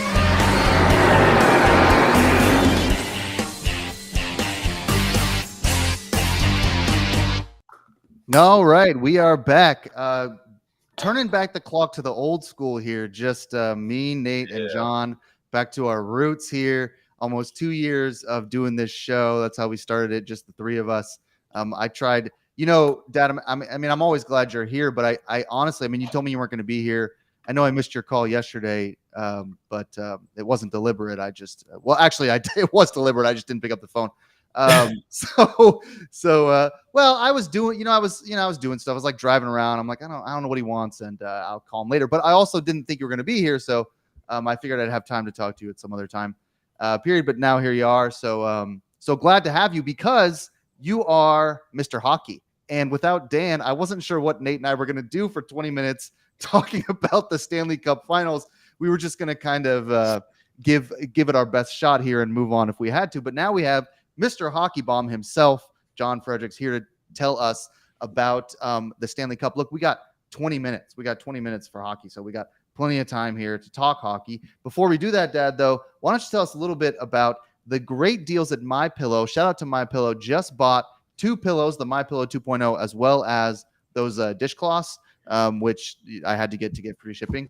Promo code FUN. But go ahead, Dad. Tell us about MyPillow, because I'm back on the MyPillow train, baby. Got a bunch of MyPillows now. Well, look, they've been a sponsor of us from the beginning. Mike Lindell's a great guy. He's a great friend of ours, great friend of the shows, loves what we do. But the bottom line is he's got a great product at great prices. This is everything that we promote, guys. It's just not pay to play here, right? We use what we promote, or we don't promote it. It's very simple. We use the stuff. And I travel with a MyPillow. Got it right in my bag here. Yeah, I travel with my Beard Vet coffee. I've been on the road for 8 days. Here's my Beard Vet right here. Right, you can see it. I travel with it so that I can have it when I'm on the road. I got my MyPillow slippers right over there. I got my MyPillow socks on. So they just got, it's great products at great prices. That's really what MyPillow does. And they got the dish towels. They got all these $25 deals right now. $25. So if you go to mypillow.com/Godzilla right now, mypillow.com/Godzilla, you're going to find all kinds of deals there, all kinds of deals for $25. Over $75 order, that's 3 items. You get first of all, he's got the slippers on sale for $25. These have never been on sale for $25. I got them sitting right there. Obviously, I have a suit on. I have to put my shoes on, but I traveled all this stuff. $25, over $75, free shipping. That's 3 items. Got the dish towels, got the sliders, got the sandals. I get the little MyPillow for the plane. I got that thing going on. So they got so many cool things. And just put in promo code FUN, because it is fun, right? Just put in promo code FUN, mypillow.com, promo code FUN. Get your things there. Help us out. Help Mike Lindell out. Anything that we promote, we use ourselves in our life, or we don't promote it. That's the way we roll, right? So if somebody wants me to promote something, if I try it, I don't like it, or I'm not interested, they can buy ads. That's fine. But I'm not going to promote something that I don't use on a daily basis. That's not part of my life. MyPillow, all their products, we have their mattress, we have their comforter, we have their down comforter, we have their sheets, whole house outfitted with it. Just go to mypillow.com, promo code FUN, get all your deals there right now. I have clothes for you. All right. So Dad and Nate, let's talk a little bit about the NHL Stanley Cup here, because it starts tonight. So we got NBA Finals. We'll talk about that. Celtics up 1-0. Kind of interesting. Everybody likes the Mavs there. But let's do a little Stanley Cup here. Edmonton Oilers. A little bit of a surprise, I think, Dad, that Edmonton is here. I thought the Stars would win. I think that series, I think the Stars are probably a superior team. But Edmonton was so overwhelming with their scoring. And then you've got the Florida Panthers, this team that is just incredible on defense. And they have one of the best power forwards in the game in Jack Chuck, however you say his name, and so they can score too, but it's kind of Edmonton Oilers, this amazing offense, versus the Florida Panthers in this incredible defense with an incredible goalie, which we'll talk about as well. That's always Nate's position there. You got a good goalie, you can win playoff games in the NHL. But Dad, let's start with you because you're Mr. Hockey Bomb. You want to just talk game one? You want to talk the whole series? How do you want to take this? Both, but I'll start with Godzilla Wins. Go to GodzillaWins.com and go to our section Everyday Daily Picks, where we put our picks up, put a little commentary on there. Everybody's rated. You can see exactly what we're doing. I had a loser in baseball last night. Arizona took it. Turned the game off when it was like 5-0 in the third inning. Whatever. You're not going to win them all. But I've had a great hockey season. I'm up overall $2,000 on daily picks. On hockey, I'm up big, about 1,500. I've had a great season. You look at this Florida team, everybody's picking them. It's kind of like the Celtics, right? Everybody's picking them. They're better, blah, blah, blah. And I get it. And they're veterans. They were the A seed. Now they're number 1 seed. They beat the Rangers. They've kind of plowed through everything. I believe in peaking. I believe in the right place at the right time. And I think that's where the Edmonton Oilers are right now. This team has peaked at the end of the season. I mean, their offense, they're never out of a game. I mean, they outshot, what did they beat? Dallas in 6, right? They outshot Dallas in 5 of the 6 games. And it was almost like they outshot them almost 1.5 to 1. A couple of games 2 to 1. I mean, they just put shots on goal. Now, Florida's got a great defense, so that's going to be interesting to watch. But the thing I like about Edmonton, this team is never out of a game with that offense. I love their special teams. I love their power plays, but they're peaking at the right time. They're a nice underdog play here. Look, they got issues. They don't have the best goalie in the world, kind of almost as bad as the Penguins guy. They don't have the best goalie. They're shaky there. Florida's got the best goalie. So on paper, that's why the Panthers are favored.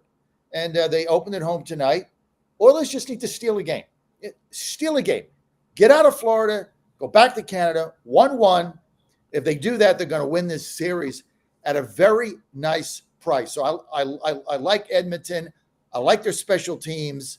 I like their power play. I like everything about this team. And they're peaking at the right time.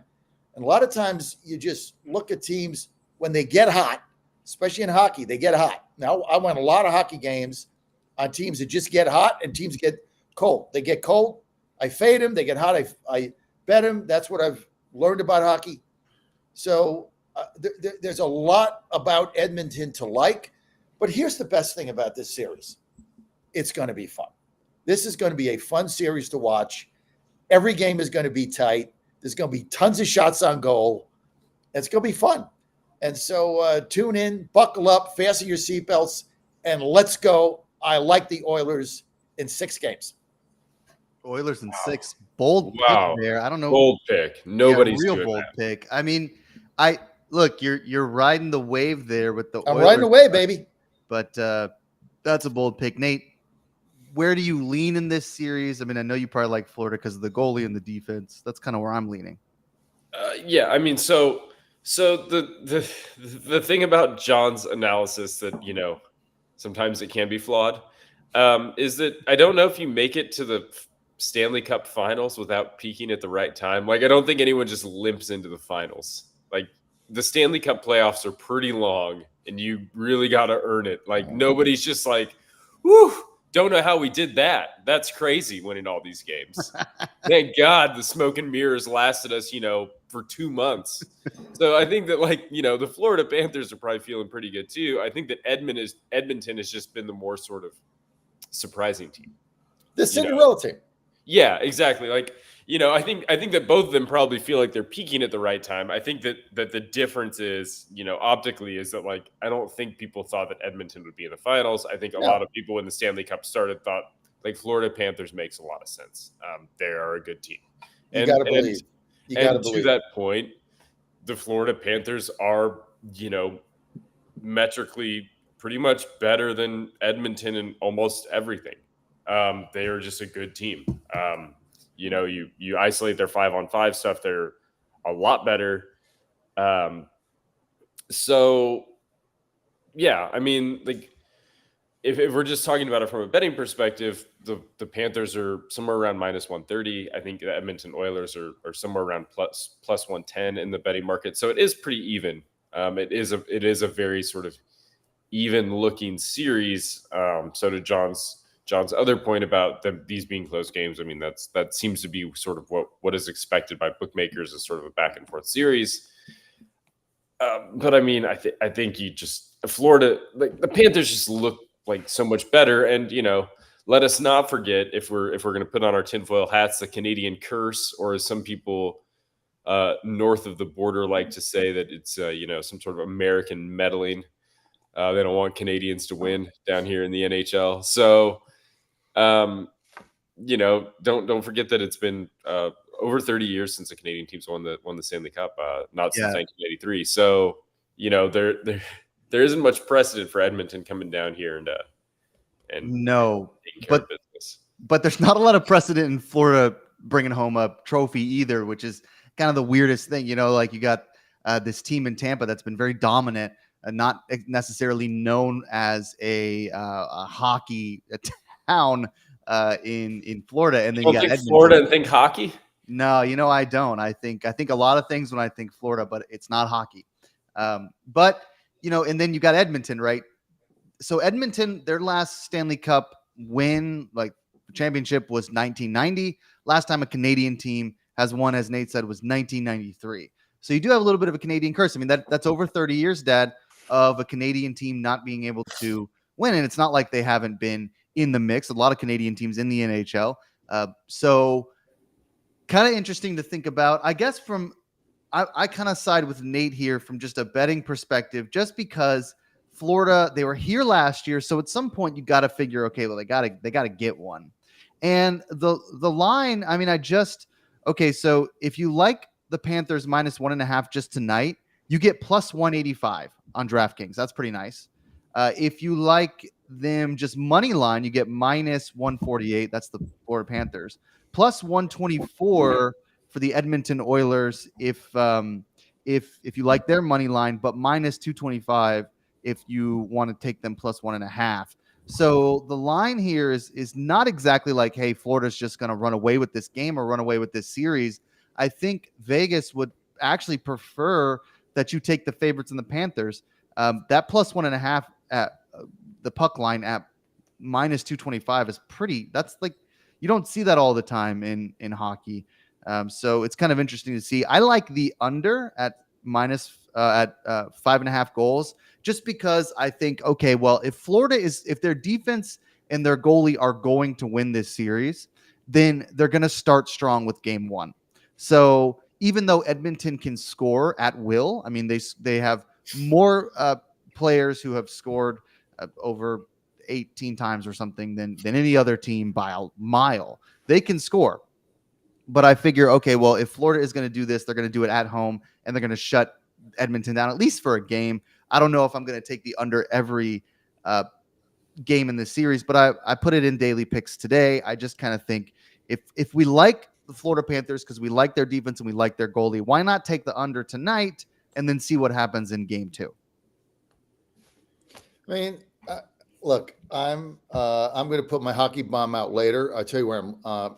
So you're going to have to wait for that up on Daily Picks a little bit later on today. But I tell you where I'm leaning, and I'm going to take a 1.5 tonight on the road and lay the 225 because I think Edmonton can win the game. That sounds like a John bet. Yeah, that's a John because bet, I think Edmonton can win the game, and if they don't, well, then why not take them? I think it's going to be one money because they could get beat 3-2. I think all these games are going to.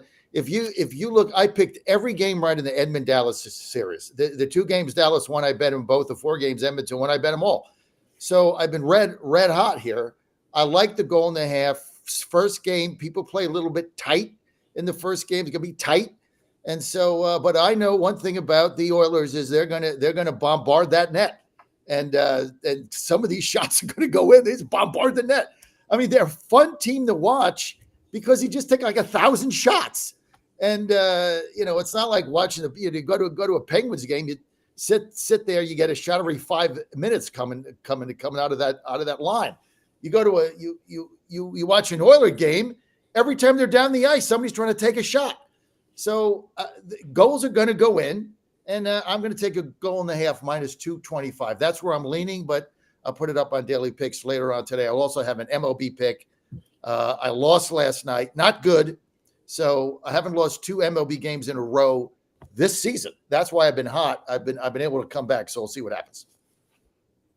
By the way, the Astros suck. Yeah, they do. That's a Bush League. FYI. That's a Bush League bet, that plus 1.5.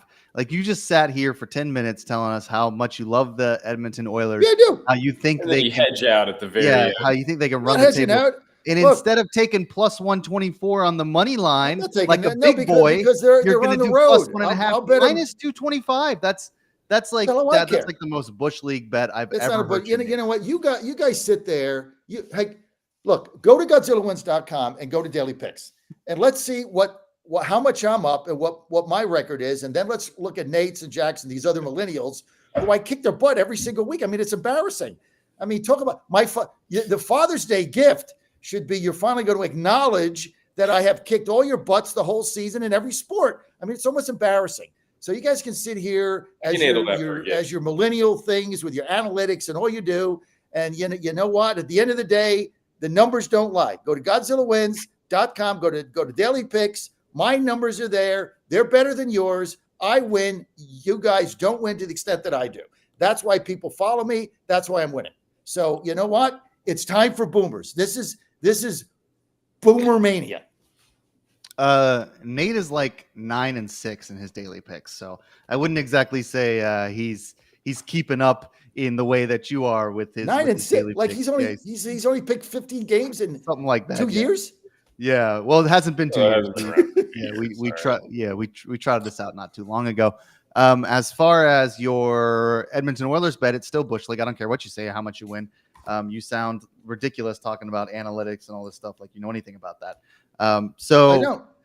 Yeah, so you'll take your minus 225. So you can, you $100 and you win what, $1.50. So good job. You bet 225 to win 100. Like your grandfather said, there's only 2 kinds of tickets at the racetrack. One you take to the window to cash, the other one you throw in the garbage.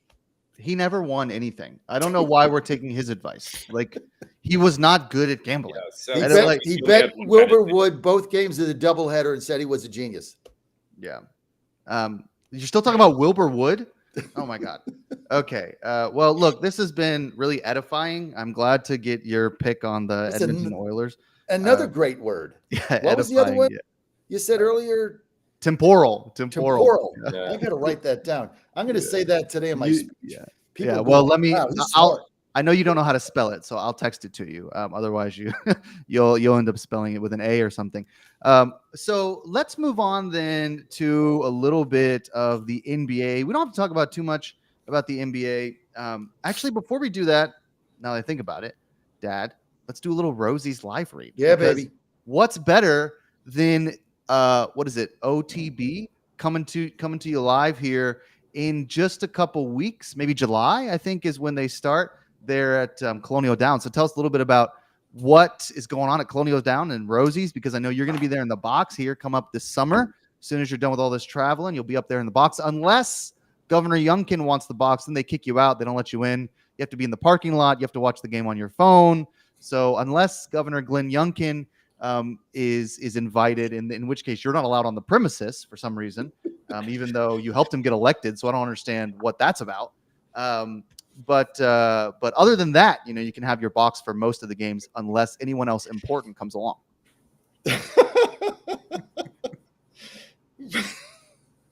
Okay, you made me laugh. First of all, he did kick me out of my box. I know. Second of all, I am the reason he got elected, myself and President Trump. So, but I'm not on his Christmas list. Let me put it that way, because I criticize him.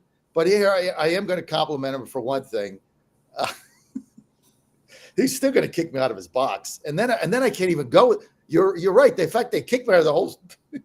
He Yeah, you said, told me that. You had to. kicked You me out had of to the whole stand state. Persona in non the parking grata lot. at the racetrack. Yeah, They kicked me off the racetrack when he came. yeah. They don't want you anywhere near them. Can't even What go he hang did- out with the horses. No, his staff No. doesn't like me. And he will not come on my show. And now he's going around saying, Trump this, Trump that. Yeah, thanks, Gov. Whatever, dude. Whatever. Okay. Anyway, he gets a pass because he vetoed the scam games bill with trying to Oh put yeah, you slot guys were machines. all fired up about that. Yeah, Daryl Wood was like, he on the vetoed stump. that. So he gets a pass. He gets a pass. Thank you, Governor, for not putting gambling for little kids and old people on every street corner in Virginia, so a bunch of politicians can line their pockets with campaign donations. Thank you. Just Dad, take a minute and a half to people who aren't familiar with that, because we are, we do cover gambling, and like what happened in Virginia with that law? Why, like what is that law, and how did I mean, I know Youngkin vetoed it, but how did it get through the Virginia legislature? Because this is kind of an interesting It's just bit of gambling it's news. the most egregious, disgusting, horrible piece of crap bill I've ever seen in covering politics in any state in 40 years. I call it the scam games bill, and that's really all this is.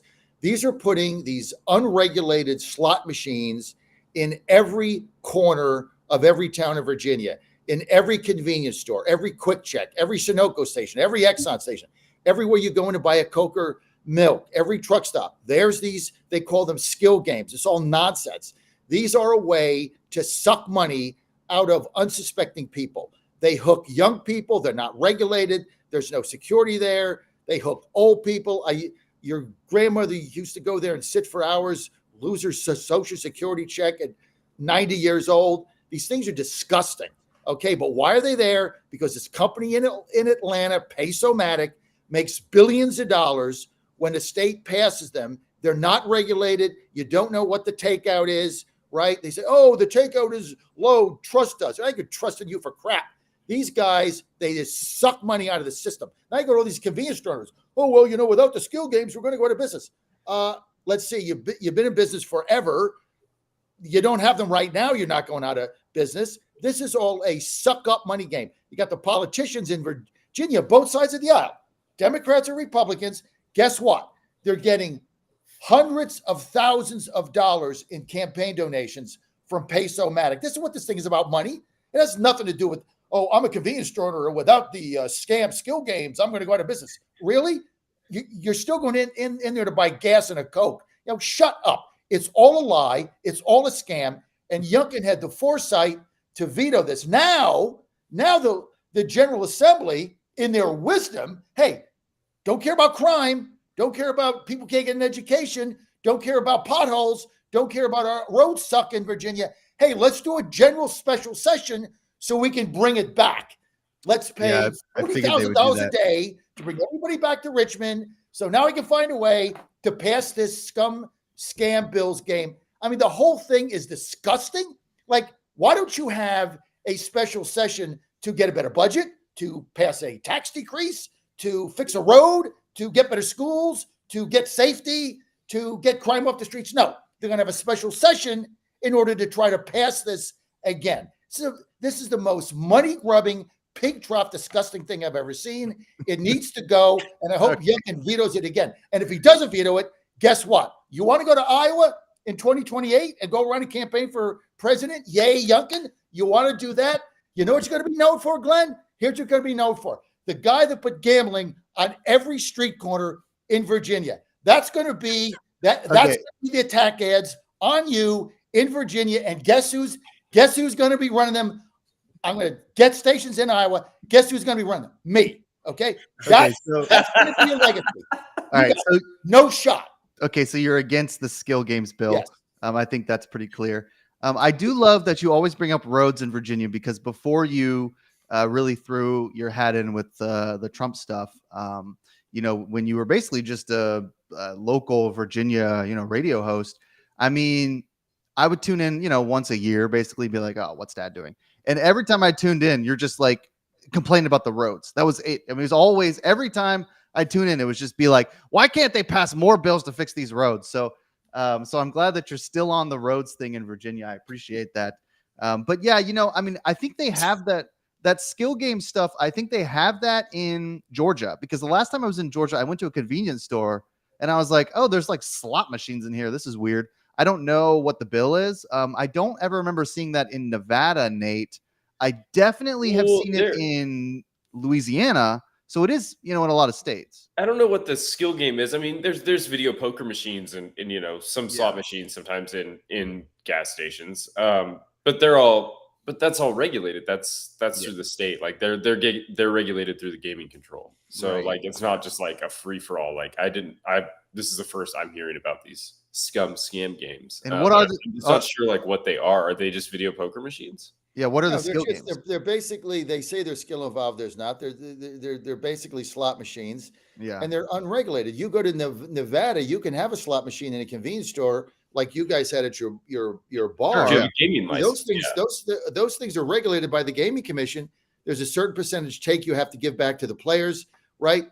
I have no problem with casino. I'm pro gambling. I'm pro athletic gambling. I'm pro online gambling. I'm pro casinos. You're But pro. the difference is all you sorts of gotta gambling. go to I'm pro horse racing, parimutuel, but you gotta go there, right? But we draw the line.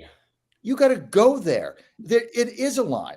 You have to, if you want to go to a casino in Virginia, you have to get in your car and you have to drive there, right? And then you have to get through security.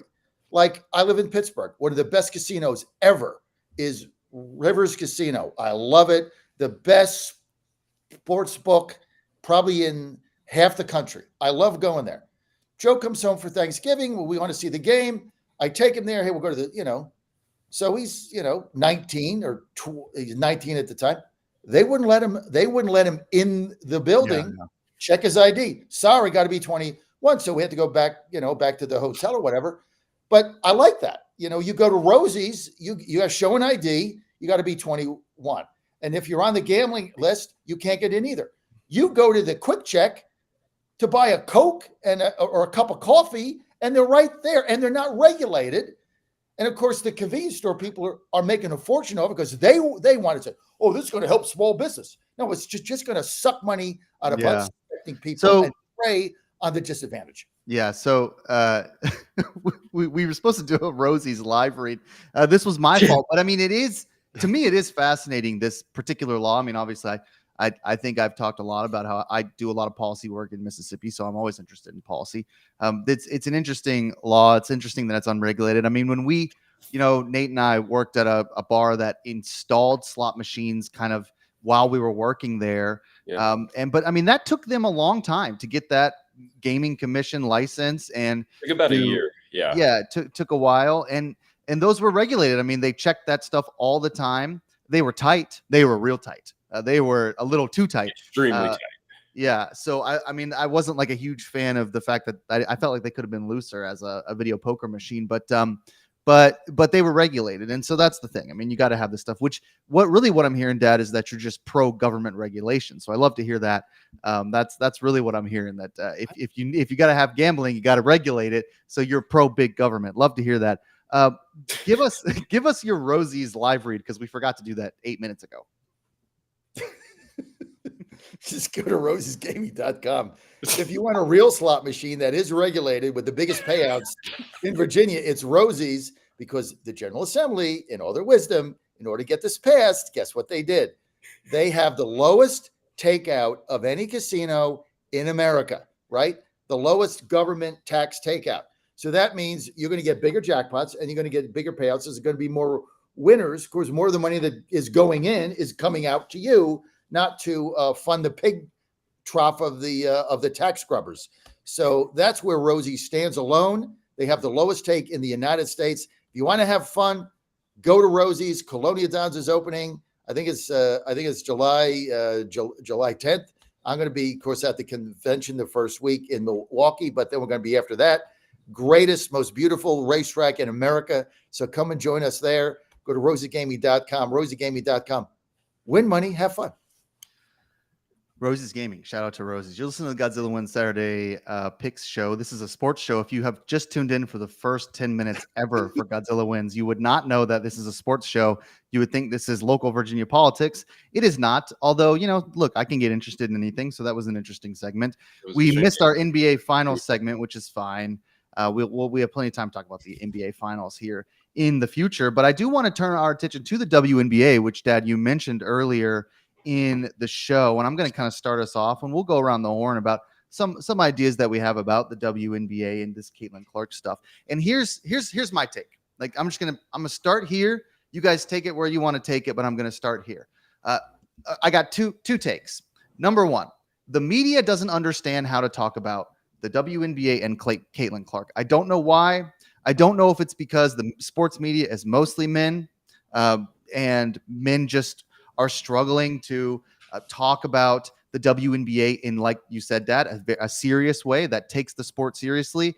I think there is some of that. I think it's a lot of people coming to the WNBA for the first time and not understanding the history of the league, the fact that there's only 12 teams, the fact that the season is long, but they sometimes take big breaks throughout the season, maybe getting used to understanding, okay, here are the stars, Asia Wilson, etc., Sabrina Ionescu, all these incredible players.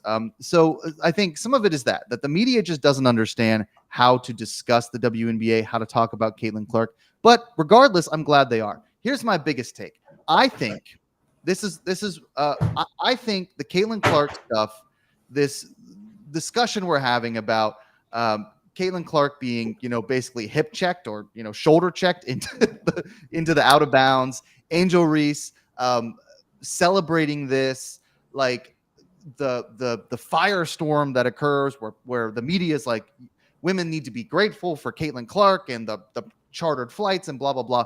Okay, whatever. That's not really my take. My take here is this is awesome for the WNBA. First of all, Caitlin Clark being, bullied, fine. Like, Caitlin Clark can be a bit grating to play against. She hits shots from the logo. She talks trash constantly. She puts up 30 points and her team still loses. Like, as a WNBA player, I can see why you'd be like, welcome to the league, rookie. I'm gonna beach up a little bit. Totally fine. Don't have a problem with that. I think the Angel Reese Caitlin Clark rivalry is like the old school NBA rivalries that we used to have. Larry Bird, Michael Jordan, or Magic Johnson, Michael Jordan and Isaiah Thomas, Kobe and Shaq, even when they are on the same team, rivalries, right? We don't get that in the NBA anymore. Everybody is friends with each other. They all love each other. It's like this lovey-dovey league where everybody just has fun and then goes home. You never get a rivalry in the NBA anymore. It's not fun, at least in that way. Angel Reese, Caitlin Clark, this is a real rivalry. It is clear that these two don't like each other. I don't care what they say in front of the cameras. Like, fine, if I was Angel Reese or Caitlin Clark, I'd be like, oh, I love her too, whatever. Like, that's what I would say. You can tell on the court, they don't like each other. When these two teams play, the ratings are going to continue to go up because this rivalry goes back to 2 years ago in college. And it's just, to me, it's a lot of fun to be able to see this. Caitlin Clark didn't get injured when she was shoulder checked out of bounds by Kennedy Carter. Like, she's not injured, right? She just got knocked down in a dirty, like, flagrant foul. But, like, that used to happen in the NBA all the time, and we loved it. And now it's happening to Caitlin Clark, and we're, like, up in arms that someone would body her. And, like, the WNBA, it's like this. It's a physical league. These women are very physical. They're very big. Caitlin Clark is only about 6'1". She's not as big as some of them. But to me, my take here, and then we'll go to Nate and then Dad, is I just love the rivalry. I think every time Chicago and Indiana play, and I hope they both become really good teams, I think that this rivalry is just going to be incredible. I think it's going to be much must-see television. Nate? I think you're right. I mean, I guess I've been viewing it so myopically that I hadn't thought, like, this is awesome for the WNBA, which it is. Like, and the rivalry does really add something to it. I mean, there's no use in, having just Caitlin Clark balling out of control and then everyone's just like, woo, exciting. I mean, that's not as interesting as, like, Caitlin Clark's, like, going nuts and, like, also, like, all these people hate her. Like, that, it makes for a more intriguing product for sure. And they couldn't have written a better storyline. And I'm sure that there's some, work being done in the media to really like sort of like build this narrative of that. Because it's good for the WNBA. I guess like where my frustration was just on like the incident that was a shoulder check was like, it felt like nobody wanted to take responsibility for just bodying Caitlin Clark. Like the NBA has a long sort of history of quote enforcer types. Draymond Green, currently Rasheed Wallace, during sort of my childhood, on and on and on, of guys that, weren't afraid to just sort of like throw a body at you. Ron Artest, like, Yeah. there are so many that, Bill that were Laimbeer. afraid to like, Bill maybe Laimbeer, swing yeah. an elbow, whatever. And now it's like, the woman that like sort of hip checked Caitlin Clark, it's like, and then suddenly it's like, well, I don't even think it was a foul. And it's like, you can just say it was a foul and that you're just trying to set the tone. And then you just move on. And this isn't like a huge weird thing. But instead, like during the post-game interviews, everyone was basically like pretending that it didn't happen, which I found to be really weird. Because I guess I'm so used to watching it in the sort of NBA game where guys, put a hard foul on somebody and they get in the press conference. There's like, yeah, take the rookie down a notch. Like that's just how it goes. Find me if you want, hit me with a technical. Don't care, going to do it anyways. And it just felt like there was like such like outrage from like other WNBA players that like they called the tech like late, after the game or whatever because the ref wasn't watching, when it actually happened and they assessed the technical after the game. It's like, I don't know, like just say yeah, probably earned it, and then just sort of move on. Obviously, it's less interesting. But I wonder if it's just like when Bill Laimbeer, and Dad, we'll get to you here too, because I know you got to go.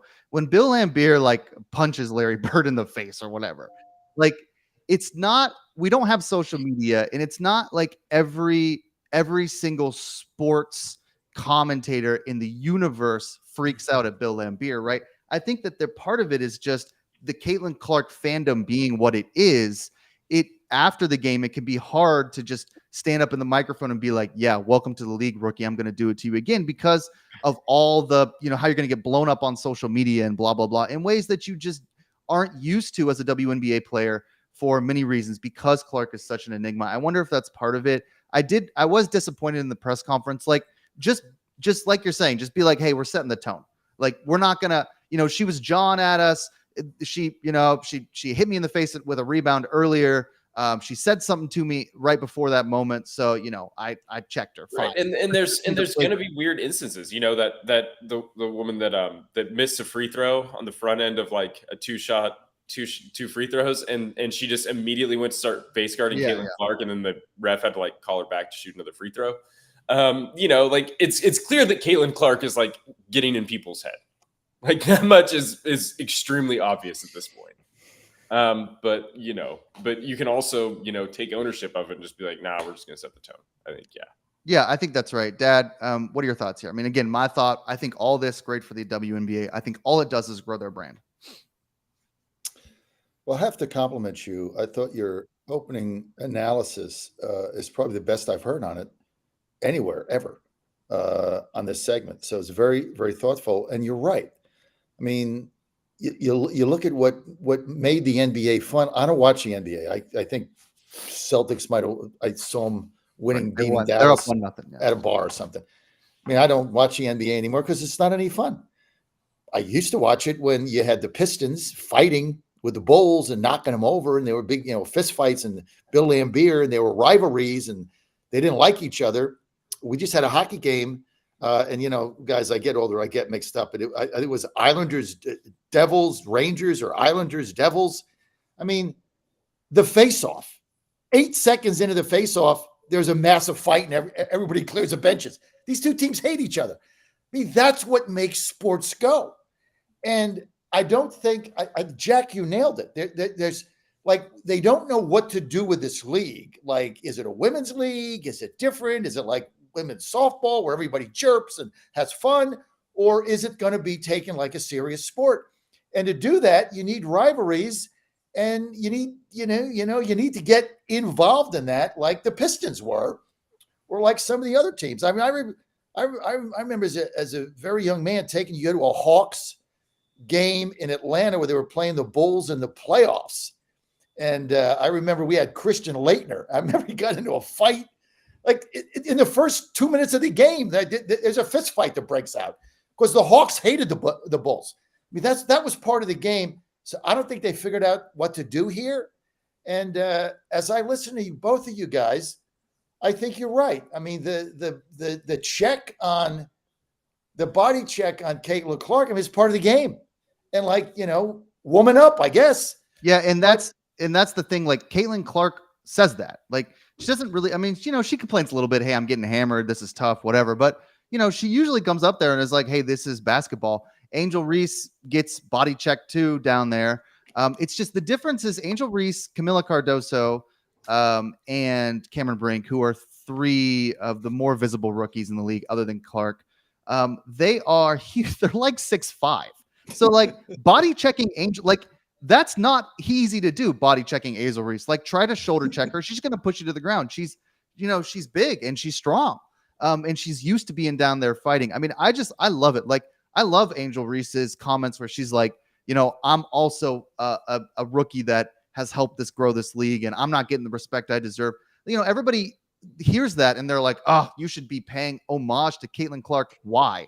Why should she have to pay homage to Caitlin Clark? She should be able to go out and do her own thing and compete on the court. And, then now we have like this awesome rivalry that we're going to be looking forward to for the next 10 years. Why do I want a league where every single woman, some of these women helped build this league, Diana Taurasi and Brittany Griner. I mean, at least build it in the last, 10 years, Kelsey Plum and Asia Wilson and some of these amazing basketball players. Sabrina Ionescu has grown the game too. And why should they all have to pay homage to a 22-year-old phenom? Like go out and beat her up. That's what I'm not like advocating that they do this, in dirty ways or anything. I just think this is all good for the sport. Like it's fun to watch. We're talking about the WNBA not just because of Caitlin Clark, and it is going to rise that rising tide is going to lift all boats. And I don't think that we need to just every time something happens with Caitlin Clark, everyone has to get in front of a microphone and be like, you guys should be thankful. Like, yeah, why? like it's internalizing of it. Yeah. Right. Like I the agree. internalizing of it, let's just right. be grateful to her. It's like nobody thinks like that in sports in like a healthy league. Like the idea that someone could come into the NBA and be like, oh, thank God you're here. Like you're great for the league.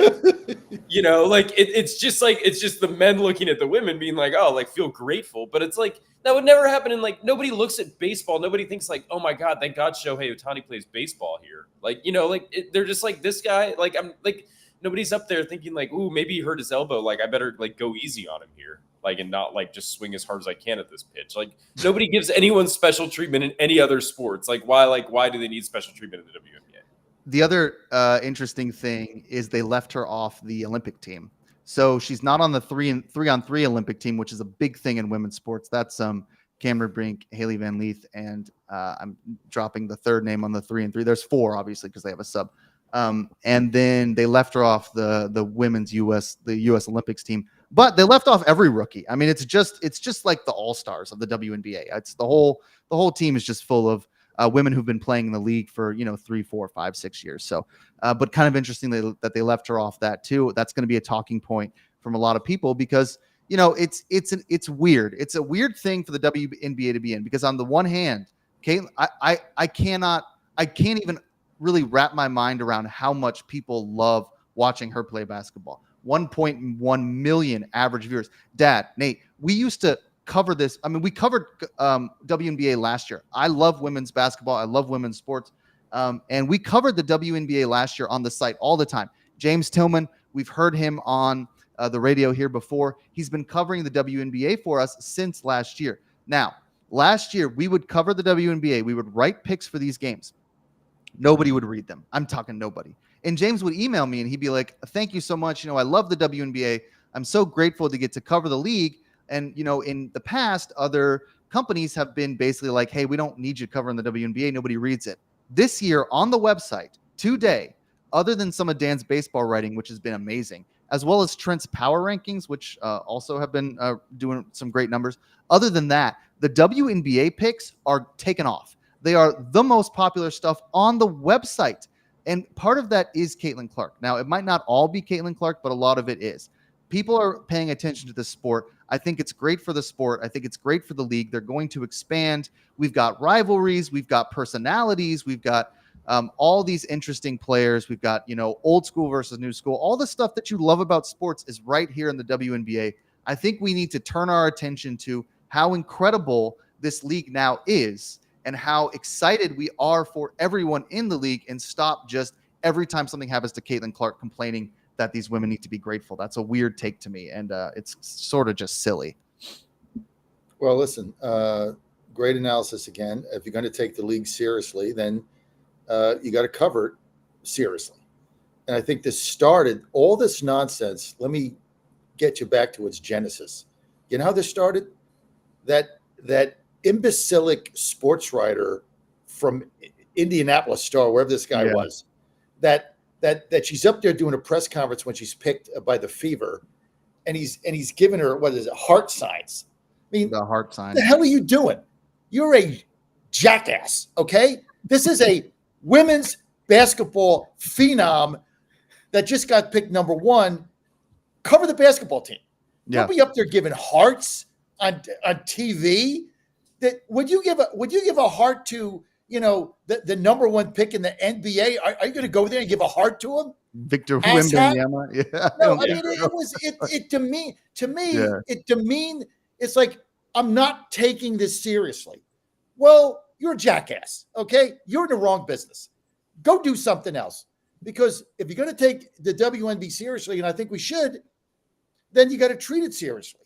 And this guy giving a heart at a press conference where you're covering for, one of the Indianapolis outlets, guy should have got fired on the spot. Yeah. Just add to something else. Go cover lacrosse or something. Right. I mean, and you're right that is symptomatic of just the coverage of the WNBA. And I understand a lot of, sports media guys are like, I'm just now following it, whatever.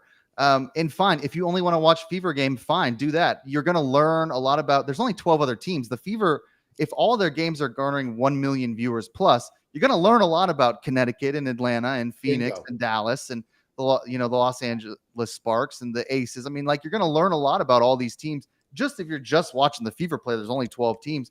And so, I mean, I think that's fine. And it's fine to be like, hey, I want to learn more about the sport and I want to catch up, etc. But I do think that some of this discussion is just, kind of ridiculous. And I'm glad that our show is able to take a different approach here, because we have been covering the WNBA, I think, a little bit longer than most people. Dad, I know you got to go, so good luck today. Have a great day. And look, go Mountaineers. I'm sure you'll be watching that game. I'm excited to tune in as well, so we should see that. I'm going to talk a little bit about Healthy Cell before we get to our last segment, Nate. And this segment is a little odd, but it's just the two of us, so we might as well do it. But before we do that, we'll do a little Healthy Cell live read here. God, do I love Healthy Cell. Love Joint Health and Mobility. My favorite product from Healthy Cell is Joint Health and Mobility. And the reason I love it so much is because I get a little bit older. I'm a big guy. I like to work out. I like to run. Been playing a little tennis. Not a good tennis player. I'm going to tell you that. I'm not good at golf, not good at tennis. I'm not good at anything that requires skill. Not a country club guy. No, I'm not a country club guy. No, I'm good at reading. I'm really good at reading. That's my major skill. And I'm pretty good at talking. That's another skill I have. But as far as hitting a tennis ball around a court, haven't really been able to figure that one out. But listen, Joint Health and Mobility helps me do that. At Healthy Cell, it's Joint Health and Mobility. What it does is it's better than, to me, it's better than Aleve. It's better than Tylenol. When your joints are feeling a little achy from weightlifting or running, doing any type of exercise, if you try Joint Health and Mobility, your joints will feel better. They'll start to loosen up. They won't be as tight. They won't be as achy. It's one of my favorite products. It's one of my favorite products that Healthy Cell has. One of my favorite things about Healthy Cell is Joint Health and Mobility. So go to healthycell.com. That's healthycell.com. Go find the Joint Health and Mobility and check it out. Promo code Godzilla gets you 20% off. So go check out Healthy Cell. It's Joint Health and Mobility. If you do any type of exercise and you're like me, you have some tennis elbow, some rotator cuff issues, whatever that is, issues in the knees, Joint Health and Mobility can help clear that up. Okay, you're listening to the Godzilla Wins Saturday Pick Show. We got about 11 minutes left. And Nate, we're going to do kind of a weird segment here. I kind of made it up, and there's a couple things. There's a couple ways we can take it. Should be fun. So here's the segment. We're both bartenders, at least have been in the past. So we have some bartending experience. And I'm thinking, okay, what can we do to incorporate some of that knowledge? Well, how about we talk about the best and worst venues to be a bartender? I have to be a bartender at. I have a follow-up question that I'll kind of work in because we still have 10 minutes. But I just want you to think, you're a bartender for a sports arena. Where let's start here. Where would you want to be slinging drinks at? Like, what sports venue are you like, yeah, like I can make some money, I can enjoy my time. The customer base should be pretty solid, and then we'll get to the worst ones. The sports venue. Yeah, like the stadium. I would say, or it can be golf, the course, whatever, the tournament. I think like for a sport, I feel like NBA would be the best. Okay. I feel like NFL would be the worst. All right. NBA's got, a lot of people. It's a lot of games. People, I feel like, have a little bit more money. Like, I feel like people just don't like go do concessions at NFL games. And I feel like baseball's too many. Like, there's too many games. Like, you can't afford to buy a beer every time you go to an MLB game if you're going all the time. So I feel like NBA is like the sweet spot in terms of like venue. I think so too. I mean, I think the NBA would be the way to go. And I think if I'm thinking about a fan base that I would like in the NBA that I'd probably want to like sling, like what fan base has some money or whatever, maybe Los Angeles, like the Staples Center. Yeah. I think. Or like Atlanta. Yeah. I feel like that would be cool. Atlanta would be cool. I think Dallas might be all right. I don't want to shout out the Dallas fan base too much.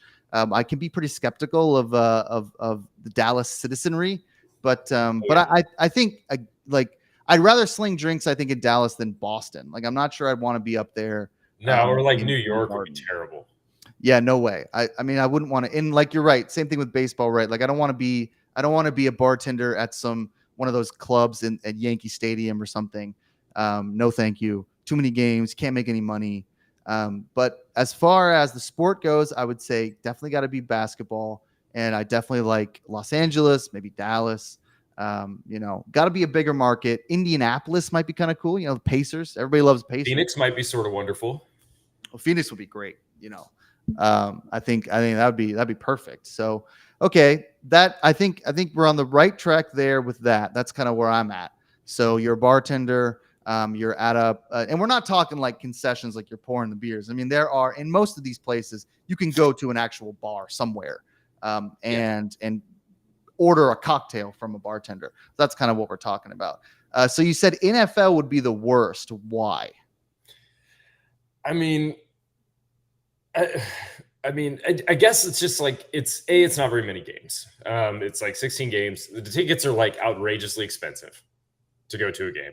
So people are already feeling pinched. Like, they don't want to, you're not going to go spend, $100 in concessions if you've already spent $300 on a ticket, probably. On one ticket. On one ticket. I mean, that's just not it for one mediocre ticket. You're not going to be like, oh God, I can't wait to go buy a $20 beer. So I think that's the worst. And the weather, I think, so many of those places are sort of exposed to the elements. Like, they're not indoor arenas.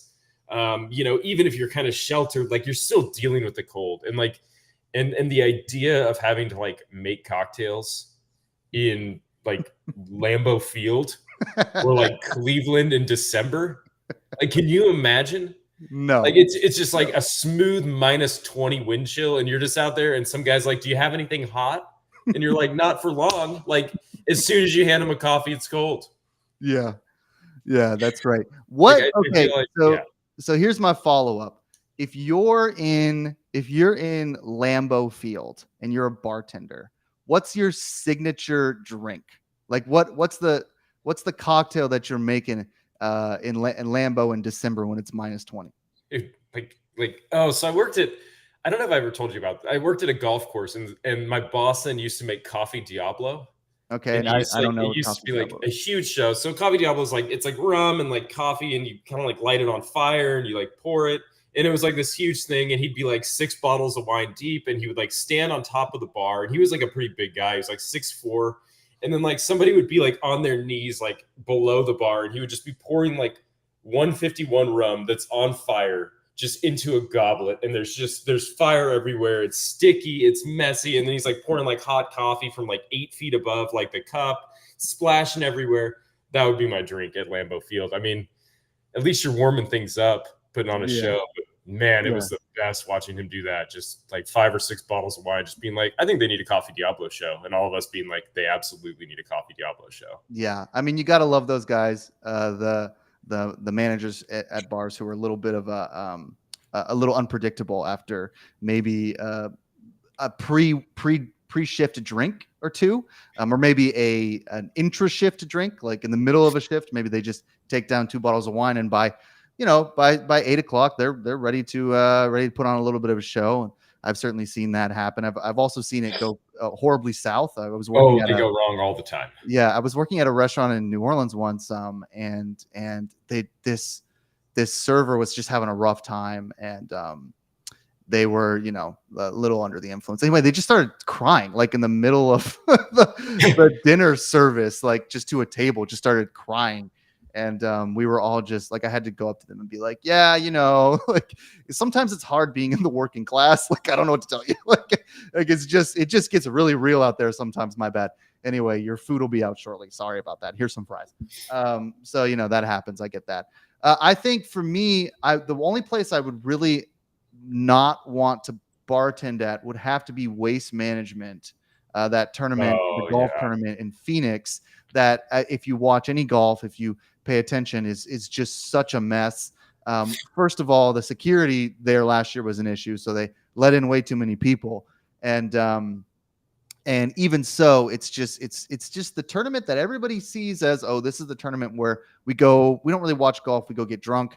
And usually, I mean, like, you've been to golf tournaments, I've been to golf tournaments, like, it's a pretty chill place to bartend for sure. Like, lots of people drink at golf tournaments for sure. Like, they drink cocktails, it's hot out there, whatever.